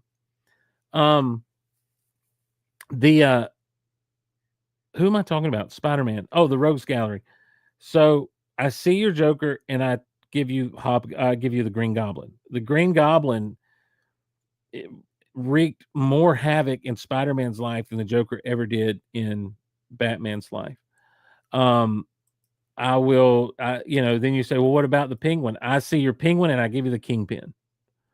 The Kingpin of crime, who I know has been morphed over into a Daredevil villain all these years, but the Kingpin started out as a Spider-Man villain. I mean, there's no getting around that. I don't know that there's an equivalent for Dr. Octopus, but there he is. Dr. Octopus is a great villain. And Alfred Molina, I don't need Dr. Octopus, who had a relationship with Peter before he went evil. Dr. Octopus is the guy who went nuts because his arms got fused to his body. Dr. Octopus. He's a great supervillain. Then I throw in Hobgoblin for you there. Hobgoblin is a scary dude because he started out as kind of like this crime boss thing. And then during the Inferno event, like, he becomes this whole other monster, and that's crazy. Crocodile, or is that his name? Killer Croc. I'll give you the Lizard. Much better backstory, much better character than Killer Croc. You want. I haven't even got to the more modern day, Venom yet with Spider-Man. I just think, you got Spider-Man. It's great. He's got the best rogues gallery. Jay Vilt checking in says, my top 10 in no particular order: Flash, Jay Garrick, Nova. Wow, that's a cool one. Nova, Dr. Midnight, the original, Captain Marvel, Shazam, Major Vance Astro. I love it. Spider-Man, Blue Beetle, the Charlton Blue Beetle, Vision, Black Bolt, and Captain Atom. That's a cool. I appreciate that list. That's a great list. So that's Spider-Man in the number 4 slot, coming in the number 4 slot. Now, when you say Nova, are you talking about? There are several. Are you talking about Richard Rider Nova, the Nova from back in the day. What's what we've got here? We need Spider-Man's Rose Gallery movies not Spider-Man in them. Is a sure smash hit. Yeah, that's right. Let's do a Craven the Hunter movie without Spider-Man. Yeah, absolutely. What else have we got? What's next here? The number 3 spot. Ooh, yeah. Ooh. Ooh, yeah. Y'all don't even know what I'm talking about, but I do. In the number 3 spot, we're gonna bring up gotta come back over here. I'm sorry, everybody. I'm not good at producing live. We'll bring these guys back up. But this time I'm talking about the Rocky one there. I'm talking about The Thing. Ben Grimm, Marvel's Thing, is he's wonderful. I love the big strong guys. I love his look. His look is what captured my imagination as a kid, and then getting to know the character went even further. Here's a guy who's cursed. Here's a guy who is cursed to be a monster the rest of his days. He doesn't like the way he looks. He is prone to brooding, but he's also like got the greatest personality in the world. Aunt Petunia's favorite nephew, the lovable blue-eyed thing, the battles he has with the Yancey Street, his own title that he had for a while. The Thing was Marvel's mascot, was like the public face of Marvel for the longest time, well into the 70s. And then, usurped by Spider-Man, which is fine. I mean, Spider-Man's great, but The Thing, there's just something about him. He's very much the spirit of Jack Kirby in a lot of ways. But you've just got, he's lovable, he's kind, he's tough, he's strong, he's loyal, he's The Thing. And it's clobbering time is one of the best catchphrases in the world. It's clobbering time. And we won't get off on it. He's just one of my favorites. And he is top 3. And in fact, these my top 3, CG Thing or Thing in a Suit, which do you prefer? That's a great question, Ken Davis. When you're talking in the movies, the CG thing that they're doing looks really good. The Michael Chiklis thing worked really well. The Thing in a Suit. I don't know why you can't do a mixture of both to kind of have the physical textile there, but I think I'm going to have to see more of The Thing and the Fantastic Four first steps, but it looks like they've done real well with the CGI thing. I just wish they'd do the voice a little different. So Steve's number 1 is Gleek the Space Monkey. Absolutely. It's a shame no one says clobber anymore. I forgot Chili's had been the thing when I was watching him in Gotham season 2. Oh, Chiklis, yeah. Chiklis was the thing, and he did a great job. He was a fan. He was a fan before he ever got the role. So that was really neat. All right, that's number 3. All right, here we go. Number 2. Let me see if let me pull something up here. Yes, sir. I want a classic version of this, though.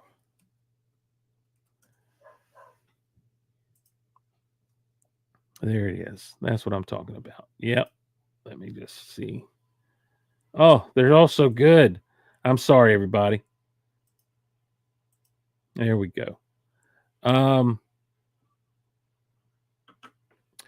I go back and forth on my number 1, number 2. In fact, I will say this. My number 1, 2, and 3 are all very closely knit together. And in this case, ladies and gentlemen, number 2 tonight, the number 2 spot goes to this guy, the Incredible Hulk. Bruce or David Banner. It's Robert Bruce Banner is in the comics. It's David Bruce Banner in the TV show. I'm a Robert Bruce Banner guy. I'm a David Bruce Banner guy. This character is, look, I've got a whole show over on Patreon, Hulk Out Loud, because of the TV show, that I changed the name to be non-TV show specific so that we could talk all things Incredible Hulk as time moves on, because um, I I really love the Hulk. I mean, I obviously it goes back to my days watching the TV show. You can't get away from that. Um, you can't beat that old TV show in my eyes. But as I got to know the character in comics and everything, I just came to really enjoy him that much more. He's such a fun character. I mean, like I there's I'm getting all tongue tied just talking about him. I just love the Hulk. I love Hulk Smash. I love the Gray Hulk. I love the Green Hulk. I'm not a big fan of the Red Hulk, but I'll take it. You know what I mean? Like I'm absolutely okay with with that with the Green Hulk story arc and everything. The thing about the Hulk is you're not going to get a big rogues gallery on him. There's some fun people to see him fight. It's always fun to see a Hulk thing fight. Put a tab in that. It's always fun to see Hulk and Thor fight, as I said earlier. The Absorbing Man and Hulk going at it is always a good time. The Leader is a great foil for the Hulk because of his brains. He's smart versus the brawn of the Hulk.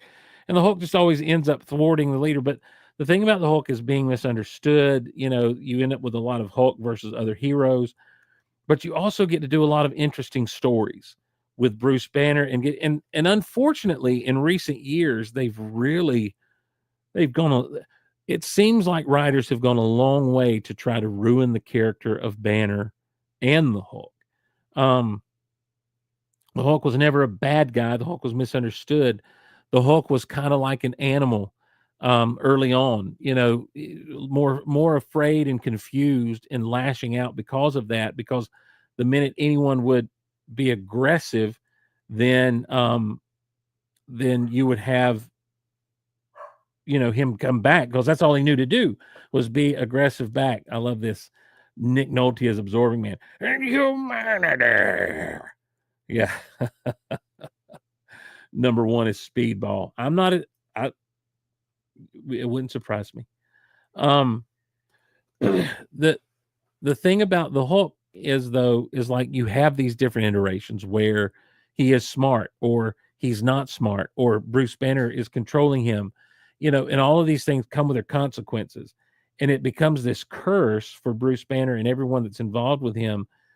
But the Hulk is never really bad. And the thing they mess up with the Hulk is when they do make him bad, when they do make him mean for no reason or aggressive for no reason, or when they make Bruce Banner snap and go crazy and do the cruel thing to himself via the Hulk, or it's a fine line to walk. And I don't know that many people have known how to do it as well as people like Peter David and those that came before him.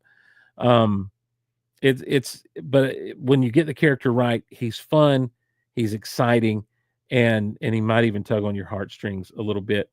So that gets us to number one, ladies and gentlemen, and that of course is the greatest superhero of all time, the first really superhero, Superman. The last son of Krypton, the Man of Steel, the Man of Tomorrow, Superman. Faster than a speeding bullet, more powerful than a locomotive, able to leap tall buildings in a single bound, look up in the sky. It's a bird, it's a plane, it's Superman. Yes, Superman, that strange visitor from another world, with powers and abilities far beyond those of mortal men, who, disguised as Clark Kent, wages a never-ending, mild-mannered reporter, wages a never-ending battle for truth, justice, and the American way. Superman is just, he's the best, and there are people who say, well, he's too powerful. He's too powerful. He's not. The thing about Superman is all this power, and what does he choose to do with it? People think they're being sharp when they try to examine a storyline where Superman goes rogue or goes bad. That's been done. The thing about Superman is his moral compass is always set to right. And when you, and what's going to make that interesting is not causing Superman to reflect the darkness around him, but to be the light in the darkness, to be the light in spite of the darkness. I don't think Superman has to be infallible. I think that's where it gets boring. People equate being a Boy Scout with being infallible. I don't think Superman has to be infallible, but you do want a Superman that is going to be always striving for the good, always trying to do what is right, always trying to do what is best, and not just best for himself, but best for humanity. So, so yeah, so he's number one right now. But I'll tell you, in all fairness, numbers 1, 2, and 3 really go back and forth with me. You just never they're all right up there, and I love those characters a lot, so much. But so that's my top 10. I'm sure that there are a lot of people who disagree, and that's fine. That's fine. And my that's awesome. My network is House of All. That's because you're Mark All. I love it. Son of Jor-El, come to me, son of Jor-El, kneel before Zod. Look, it doesn't get better than Christopher Reeve Superman either. I mean, is he not the greatest of all time? I think he is. I think he may be. So here's what we're going to do. We're going to take another quick break, and I'm going to have to do some live ad reads. But before I do that, we'll probably play a fake ad, and then we'll do a live ad because I've got to take a sip of water. I can't do this like I used to do this. Not as good at it as I used to be. Not as strong. Not strong like I used to be. What is this right here? Let's check and see if this is right. Yeah, there we go. Great. So let's go to break with that. How about that? Where am I at here? Oh no, I could have gone to break with this. We'll play one fake ad that I love, and then we won't play that fake ad. We'll play this fake ad that I love, and then we'll be right back after this. Then you'll hear 2 real ads. You'll have 1 fake ad, 2 real ads. We'll be right back.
Frustrated by looking for a new pet for the family?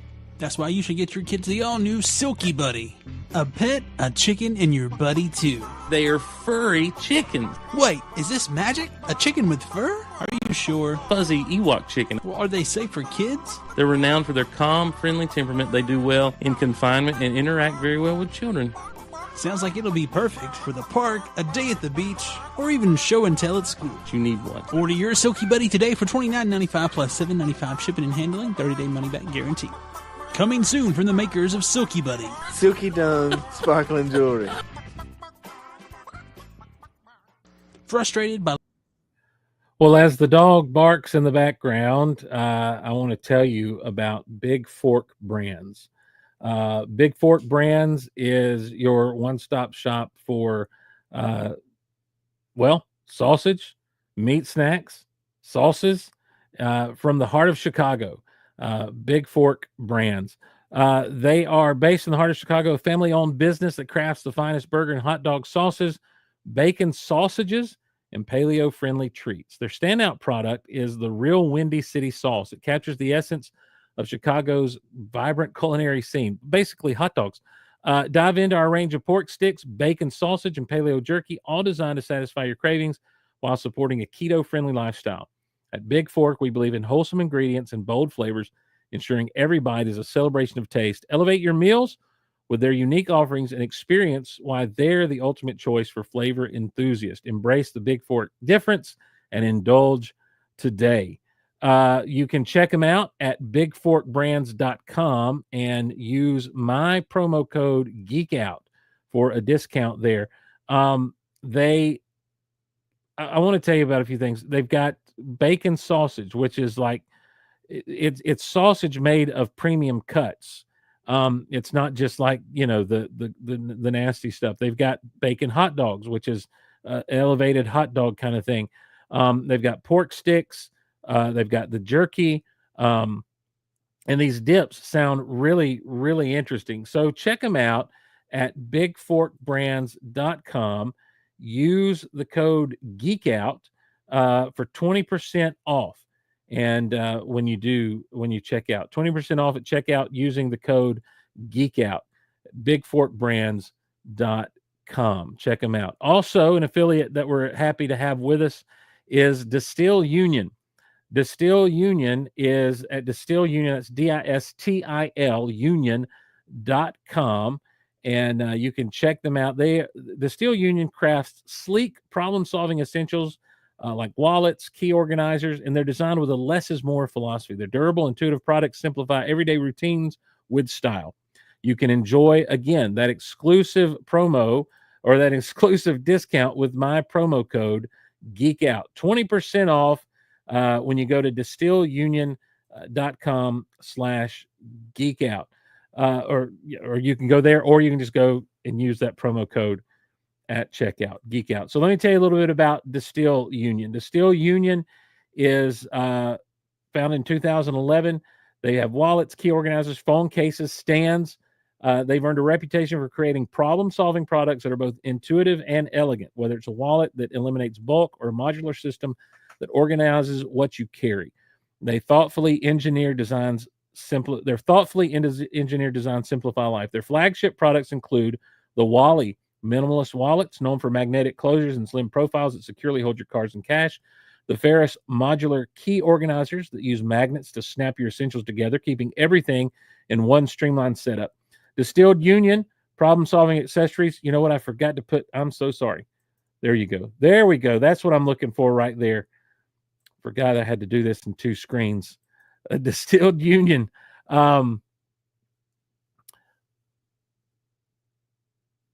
I lost my one take, Lawson. Distill Union problem-solving accessories are made from premium materials like full-grain leather that ages beautifully over time, ensuring durability and style for everyday ease, offering the perfect balance of practicality and sophistication. They back their products with a warranty, a 3-year warranty. The products are crafted for long-time use. They're not just get them and be little cheap things and done. It's Distill Union at distillunion.com. Use the promo code GEEKOUT for a 20% discount at checkout. And hopefully you'll be glad you did. Distillunion.com.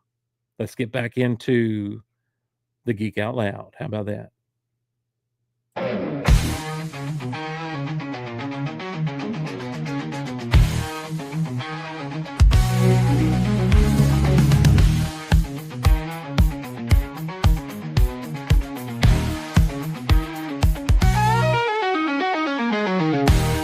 Welcome back.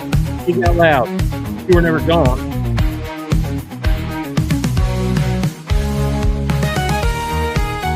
Do check out those affiliates.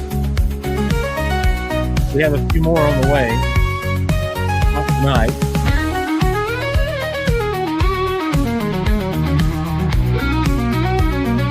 I'm excited about them. I'm excited about the opportunity to do some monetization. Like I say, the stand shoes I can stand by because I stood on them, and they were quite the comfortable shoes, and are quite. They're going to get in my shoe rotation. I can tell you that much right now. I'll probably wear those suckers out, and I'll let you know in 30 days if they're still good or not. So anyway, so check out our affiliates, and we'd appreciate it if you do. Before we get out of here, man, we've gone long on this episode. Before we get out of here, I want to. What do we want to do? Do we want to open a Star? Let's talk about the Fantastic Four. We always say if we have time, we'll open a Star War. I went through the trouble of loading up these overlays, so let's do it. Now, I wanted to talk about the seminal story arc, the coming of Galactus, in Fantastic Four's number 48 through 50. The problem is I've read them, and I haven't read them in a few years, and I want to hit the high points and get it right to talk about it. It's a story that's worth talking about. Glasses on glasses to read those last reads. It's a story that's worth talking about well, and knowing what I'm talking about. So we're going to jump way ahead in Fantastic Four history as we cover the Fantastic Four leading up to Fantastic Four First Steps. There were several creators along the way. The John Byrne era is worthy of your attention and your time and your reading for sure. Obviously, the Kirby stuff through the 60s, the Kirby and Lee stuff is great. That sets the table for everyone who comes after. In the late 80s, Steve Englehart was writing, and his stuff kind of gets a little bit of a bad rap, but Steve Englehart did some fun things with the Fantastic Four several years ago on Geek Out Loud. By several, I mean probably 15. I talked about one of my favorite Fantastic Four story arcs. It gets called Secret Wars 3. It started in issue 313 and it ran to issue 319. Now, we talked about Dr. Doom last week, and what's interesting is there was a period of time where Dr. Doom was not in control of Latveria. There was someone who thought he was Dr. Doom in control of Latveria, and Dr. Doom was kind of an outcast.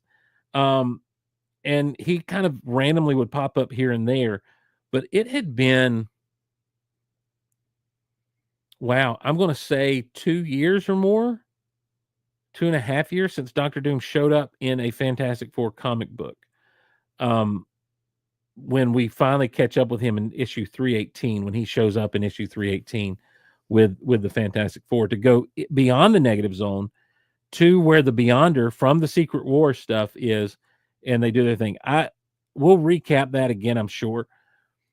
But what is interesting to me, and one of the things that I love, and when I got into comics, there were some things that had happened and changed in comics.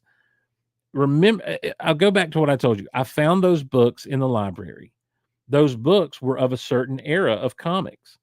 Well, when I start looking into comics, current comics in those days, there was a lot different. The Hulk was not green. He was gray. I didn't understand that. I was an 11-year-old kid. And I'm like, what is going on here? The Thing did not look like the Thing. He looked different. But there was this comic book image that I saw that a buddy had, that I was absolutely blown away with. It's Fantastic Four issue number 320. And it opens not with the Fantastic Four. By the way, this particular digital image, well, this doesn't at the end of 319, we were told it was going to be the new Thing versus the new Hulk. Grab a new Coke and enjoy a new book. In 319, you see Doom standing over this as a puppet master. That is the Thing in his mutated form versus the Gray Hulk. This is a Steve Englehart written story, and it is absolutely one of my favorites. I love this story. This is one of the books that initially captured my imagination when it comes to the collecting comics in general. And so this takes place right as 319 wraps up. And you open up with Doom in the desert going after. This is the time when the Hulk was known as Joe Fix-It, and he was a leg breaker in Vegas. That whole thing, man, that's a whole other thing that we're going to have to get into on Hulk Out Loud one day, because that whole deal with the Hulk turning gray and being smart and how he ended up in Vegas and everyone thought the Hulk was dead. Doom figures out who he is and knows who he is, and he gets to the Hulk with like, I need your help in reclaiming my home. Like, he's going to recruit the Hulk to get him back in charge in Latveria. That plays an interesting role in an issue about a year later. I don't want to get ahead of myself, though. This isn't Southern Fried Films. So Doom, and I'm throwing this initial splash page up because Doom says to the Hulk in this conversation, he's just returned from a sojourn with the Fantastic Four. And the editor's note said, he's talking about Fantastic Four 319. Well, of course, that gets me into Fantastic Four. And or into comics. Like, I have to now find these things. So basically, he says, you got to go fight the Hulk. Or can you not fight the Thing anymore? You don't think you can take him anymore? I think you're weaker than you used to be. Well, he goes the Thing into going and fighting, or goes the Hulk into going and fighting the Thing. Well, it just so happens the rest of the Fantastic Four have gone off on a picnic, and the Thing is up on the roof thinking about the burden of leadership that is now on him as the Hulk attacks, as you can see there in that panel. And thus ensues this fight. Now, in this entire fight, the Hulk never speaks. He has Pearl Harbored the Thing, and he and the Thing begin to have a fight. And this whole issue is just these two guys fighting, and the Thing is doing all the talking. But there's this great moment where he throws the Hulk through a bus. The Hulk's clothes get torn, and you can see in the lower left-hand panel, the Hulk grabs his shirt and is basically throwing it off. And the Thing says, you think you're the Hulk, but you're nothing but a cheap imitation, basically. And that just ticks the Hulk off, because he's like, I'm not. And so they go to it, man. And there's just some great artwork in this issue. It's a great battle between these two. Like, you're talking to big panels, big hits, splash pages. I love this splash page where the Thing is just knocked the Hulk like right up out of the sewers, that sort of thing. And they fight, and then suddenly at the end, this guy shows up. The Green Hulk shows up, and you're like, what is going on? And it's to be continued over in the pages of the Incredible Hulk number 350 to be exact. With Doom still pulling the strings. And this whole issue, it begins with the Thing fighting this Green Hulk, and he realizes that it's not the actual Green Hulk, that it is indeed a robot. This robot comes from the pages of the Eternals, and Doom had found the robot, shut down and messed up, and reactivated him and sent him to fight. Well, the Thing rips him apart, and he's mad that now the Gray Hulk is gone. So the Gray Hulk realizes, I've got an advantage. He doesn't know who I am. So he goes back out, still silent, and begins to basically use his knowledge of who he is against the Thing, and begins to beat the crap out of the Thing all over Central Park. And the Thing is tearing up trees. He's swinging at him, and he's just appearing in different parts of the park, making the Thing have to chase him down till the Thing just gets too winded and can't do much anymore. And then there's this great moment where he just stands there, and he's like, come on. And he gives him the come on sign, and the Thing charges at him. And as he gets to him, he trips the Thing and sends him over to the lake. Well, the Thing's heavy. He's a big thing made of rocks. Hulk swims down and literally Heimlichs the air out of the Thing's body. And they have a quick fight underwater. And the Thing finally gets away, and the Hulk is up top. And when the Thing crawls out, he's winded, he's hurt, and he says, "How did you do it? How did you get from one place so fast?" And Hulk says, "I jumped." And the Thing recognizes his voice, and he says, "It's not possible." And the Hulk, with one last smack, says, "Anything is possible." And that's the end of the battle. And so what you have is this great thing. You see, the Thing and the Hulk fights, they were never, the Thing was never as strong as the Hulk. And I mean, that was pretty much established. But because they were both heroes, their fights would sometimes end in a draw, or there'd be someone who'd step in. There'd be some other force that would step in, and they'd have to kind of ignore each other and go after that sort of thing. This really gave them both the chance to win. The Thing wins at first, and had it not been for the robot Green Hulk showing up, he would have, put the kaputs on Hulk. Well, Hulk then getting to regroup and realize he beats up the Thing. And so Fantastic Four 321 is kind of like, it is the follow-up. It's the immediate follow-up. The Thing is like in bed, in the hospital bed. And Miss Marvel, who is a Thing at the time, she ends up fighting She-Hulk over the whole thing. And She-Hulk and Thing are friends. She-Hulk is not like the Hulk, but they still have they had the classic Marvel misunderstanding fight. And it's this great story that caused me to go back into one. But at the end of this issue of Hulk in 350, and now look, I'm not a big fan of I think his name is Jeff Purvis. I don't like his pencils in the Hulk. I'm not a big fan of his art, and it may be that he was inked poorly. I'm not sure, but I just don't like the look of his Hulk and everything. He's coming off the heels. The Hulk title was coming off the heels of Todd McFarlane doing the Hulk.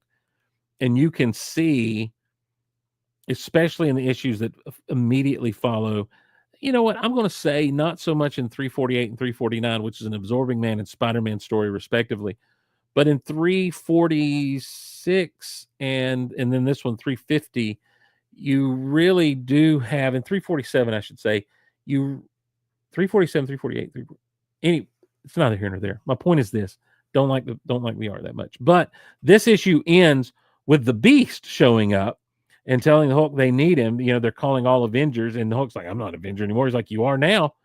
And that leads us to the climax of the Evolutionary War that was running through the Marvel annuals that year.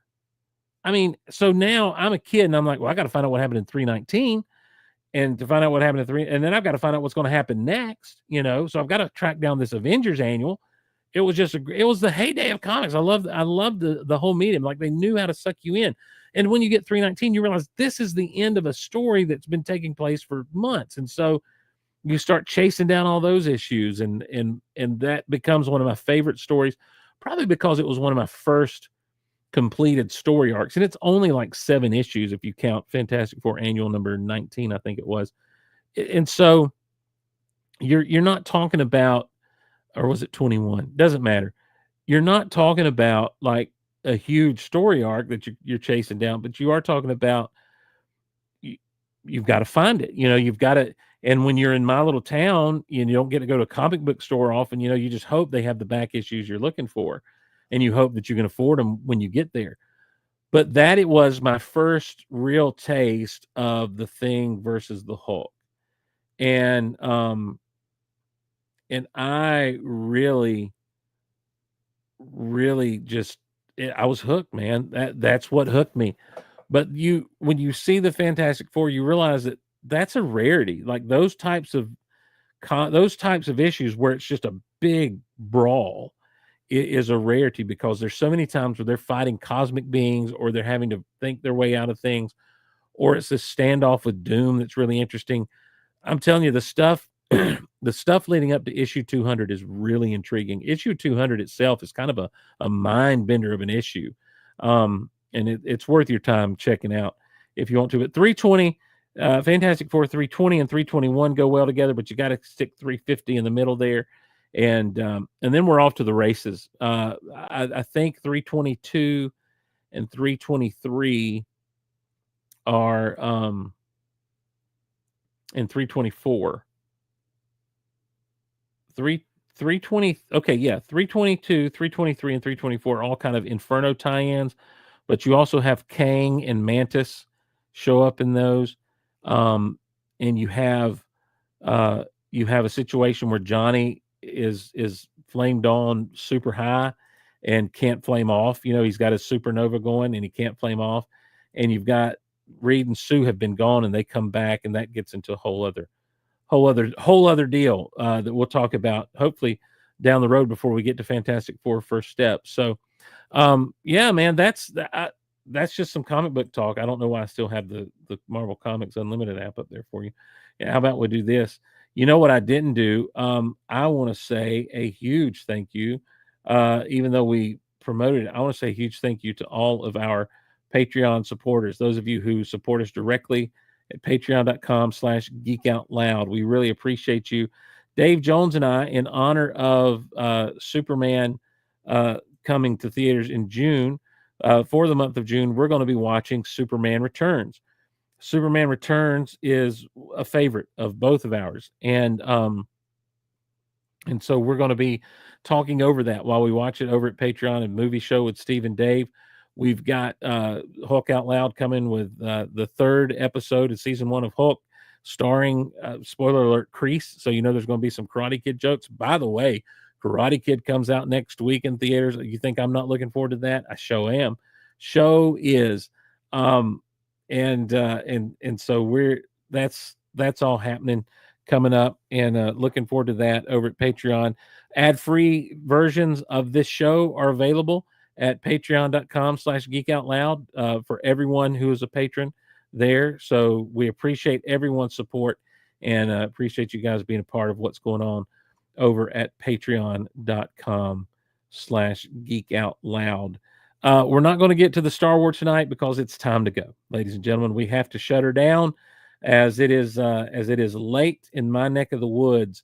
But I want to thank you all for joining us. The email is geekoutonline@gmail.com, geekoutonline@gmail.com, and we appreciate everyone sending. Listen, emails in the early days of this show, emails are the way that we really kind of produce the show. Emails are the way that we kind of knew what we were talking about. You kind of led the show. I'd love for that to be the case nowadays. So email us, geekoutonline@gmail.com. Tell us what you're geeking out about. What are you thinking about things like Thunderbolts, the Karate Kid Legends, the Jurassic World movie that's coming? What do you think about Fantastic Four First Steps? What do you think about Andor? All these different things. Email us, geekoutonline@gmail.com. I take a great joy in reading emails and incorporating them into the show. It's not just something that gets left by the wayside. We'll have to get I can make it AI, make me a new mailbag theme. We will indeed have a new mailbag theme. So yes, looking forward to all of that. geekoutloud.com, Instagram @RealGeekOutLoud on Instagram. Check us out over there, and make sure to subscribe, to like, all those different things that you do on Rumble, on YouTube.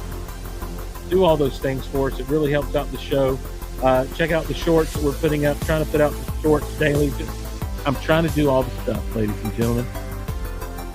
Help us out. We appreciate your help.